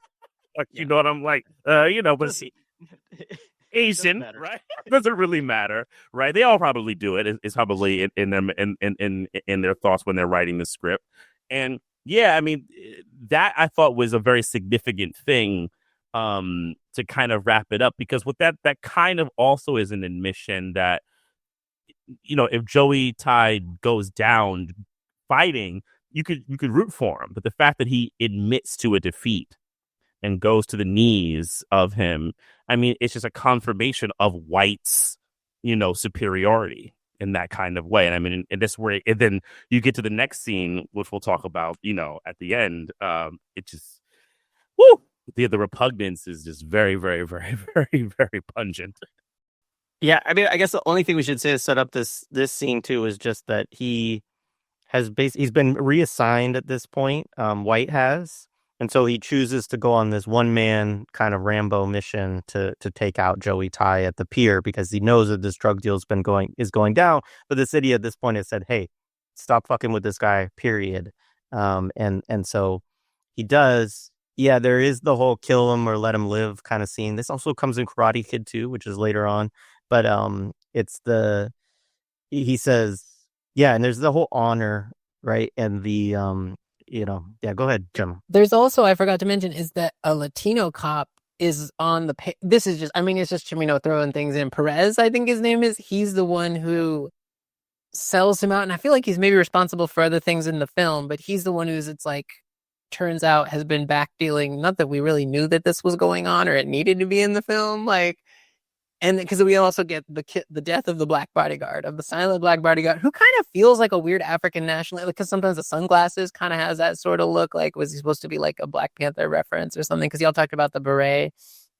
But yeah, it's supposed to be that it's a Latino cop sort of sells him out. I forget in what capacity now, because I don't really know that we need that narratively. But He lets so Perez first is noticed on the other side, I think, in a scene with Herbert, the Chinese informant cop that gets into the busboy role at the restaurant. And so Herbert hears from him the name of the ship. Joey Tai discovers that because Herbert he averts his gaze because he's not a real, like, strong Chinese man. So he runs out of the restaurant, and Joey Tai sends like henchmen out to kill him. Basically, he does get killed, but he's the one who tells Stanley White that this is going down at the pier, basically, and he actually totally butchers the name of the ship, but somehow Stanley knows which one he's talking about. That's just another little plot point. But anyways, Perez was the one having that conversation with Joey Tai that he overheard. And so we kind of do know that he's on the other side at this point, but he shows up to let Joey Tai's car into the pier area. And then when the first time that White confronts him at the pier and has the drop on him, basically, because he smashes into him, they did this collision with their, cars or whatever, and he gets out and he gets him. The Perez comes by to like shoot at Stanley, and Stanley shoots him in the head. But that's how in the kind of kerfluffle around that, Tai gets away to go run towards the train, right? So that's just a little bit of the setup to all of that. But yeah, I mean, Perez is the sellout. Also, one other thing I want to say is like the cursing in front of the nuns, which I thought was just like ridiculous, but the whole nuns that are doing the surveillance, I didn't really understand. And the other thing we didn't even get a chance to talk about, you talked about the Zeltzer as a theme too, just as a tiny, tiny point, the child soldier thing, because he's like using the Joey Tai character uses child, which is just always kind of a sort of pan third world, like they're using, he's obviously used in Africa a lot, like, oh, they're using child, and it's like you see Zionists accusing that, and you're like, then you see their kid, it's like, so it's like that kind of rhetoric too. I just because he reminded me of the Herbert getting shot, because he gets shot by one of the kids who killed the other kid, maybe, or something. And the nuns, I didn't even get this. This must have been, it was like, it's a New York trope. They love it's the Catholic thing in New York crime movies. I mean, Ferrara does it. I mean, he in a big way. Miss 45, yeah, Miss 45, and then later Bad Lieutenant. It's which Zoe Loon wrote also, which is, I mean, that's interesting, but like all these, The nun thing is so big. So big. All right, so 5 minutes left. So the ending. So Tracy does the pawn thing, uh, and then he just runs out, right? Like again, like all by himself, and he's like gonna arrest people at the parade for Joey Tai's death. He's gonna arrest more like Chinese uncles, right? These like kind of patriarchal leadership council figures in Chinatown. And he gets mobbed by a bunch of people, and then like sort of there's like a little, and he yells at Bukowski because Bukowski is there. Why is Bukowski always there? Man, real cop. Yeah. Yeah, help me arrest these people. And then, yeah, so anybody want to talk about the very ending? I just thought two things. Well, one really quick, and then there is one I just kind of thought was like supposed to read as like a victory parade. I just thought it was like this weird narrative that Jared, you debunked with like Vietnam, that like we never got a parade or we were never celebrated. It kind of feels like that might be going on with it, that it's like, why didn't we celebrate him? And then don't worry, he has his Asian girlfriend does celebrate him, because in the end, again, no chemistry, no justification. They have absolutely no narrative, whatever. And this is interesting really quickly. I wish we should talk about it more, just because like there's that line that where it starts with the parade where he's like talks to the cop on a horse, which I thought was really interesting. And the guy's like, Stanley, you should realize the best way to police them is just show up for, like, you just stand around, so it is kind of this sort of like, almost post Ford Foundation kind of notion of like just having cops around people will police themselves, like in this, particularly post 60s, like. And then he's like, we on this whole journey of him like, no, you actually have to go in and kill people. You can't just have like, what is effectively surveillance, which becomes, of course, the new, the expanded form of policing we live under now. But yeah, I read it as a victory parade. Like Vietnam vets never got their parade, which again, you've disputed when you did First Blood. So I thought that was how I read it. But I don't know. Yeah. I mean, I read that too. But the other thing is mainly because she comes in, because wherever you might feel, and I naturally feel like my feeling is like, I hope they beat his ass to a pulp in the end of the movie, is that he's just bloody spilled. And then I'm going to go Chinatown, like I'm just like, but that's not what happens. Is that Tracy Zhu comes in and she just like hugs him with the most, affection, like cradling him, telling me it's gonna be okay, like you're gonna be okay. And I'm trying to be a nice guy, right? I try to be a nice guy, right? And and like I said, it's the completion of the fever dream, right? It's this like, you'll come out of it, you'll do all this, you'll have all this chaos, but what's the most ugly about it is you get this one. You have the two figures who are kind of like the new era, right? He gets to kill the one and then take home the other. Right. I mean, and look, there's like a multitude of things that goes from Chinese identity to the wife that he had that was dead. And like, you're just watching this movie. And I said, top 10 most repugnant endings I've ever seen in my life. I was like, wow, y'all really hit print on that and said, let's go. Wow. I just want to say one thing, and this might be kind of petty, but like there is just the weird reality that in the 80s, Oliver Stone is married to a white woman who looks like this, like in a lot of ways, quite similar to the character that White is married to, in the film. And then like by the 90s, he's married to a woman who looks like this. And I just think that like it's just interesting to think about a man writing this film, and this is like the history of his own relationships, and in the 80s writes a film about a character who's like wants his wife to die so that he can marry an Asian woman that he loves.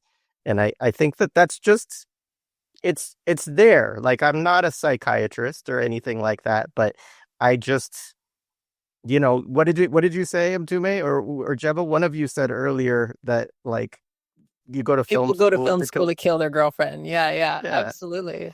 Yeah.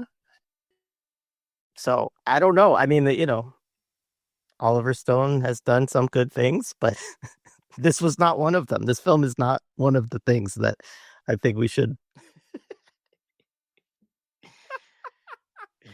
That's so sad. Yeah. I mean, I don't like to get that personal with folks. You know, people can love who they love and all of that, but it is weird. It is just weird. But no, I mean, yeah, but in all seriousness, I mean, this is the thing about films, and I make these criticisms consistently. I mean, it's hard to not evaluate it sometimes because what filmmakers do in their lives gets imprinted in the kind of characters and narratives that they're interested in, right? And they can be confessional in that way, in ways that they don't even realize, and not even good confessions, right?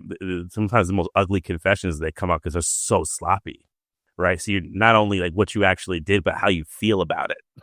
Yeah, it comes in there.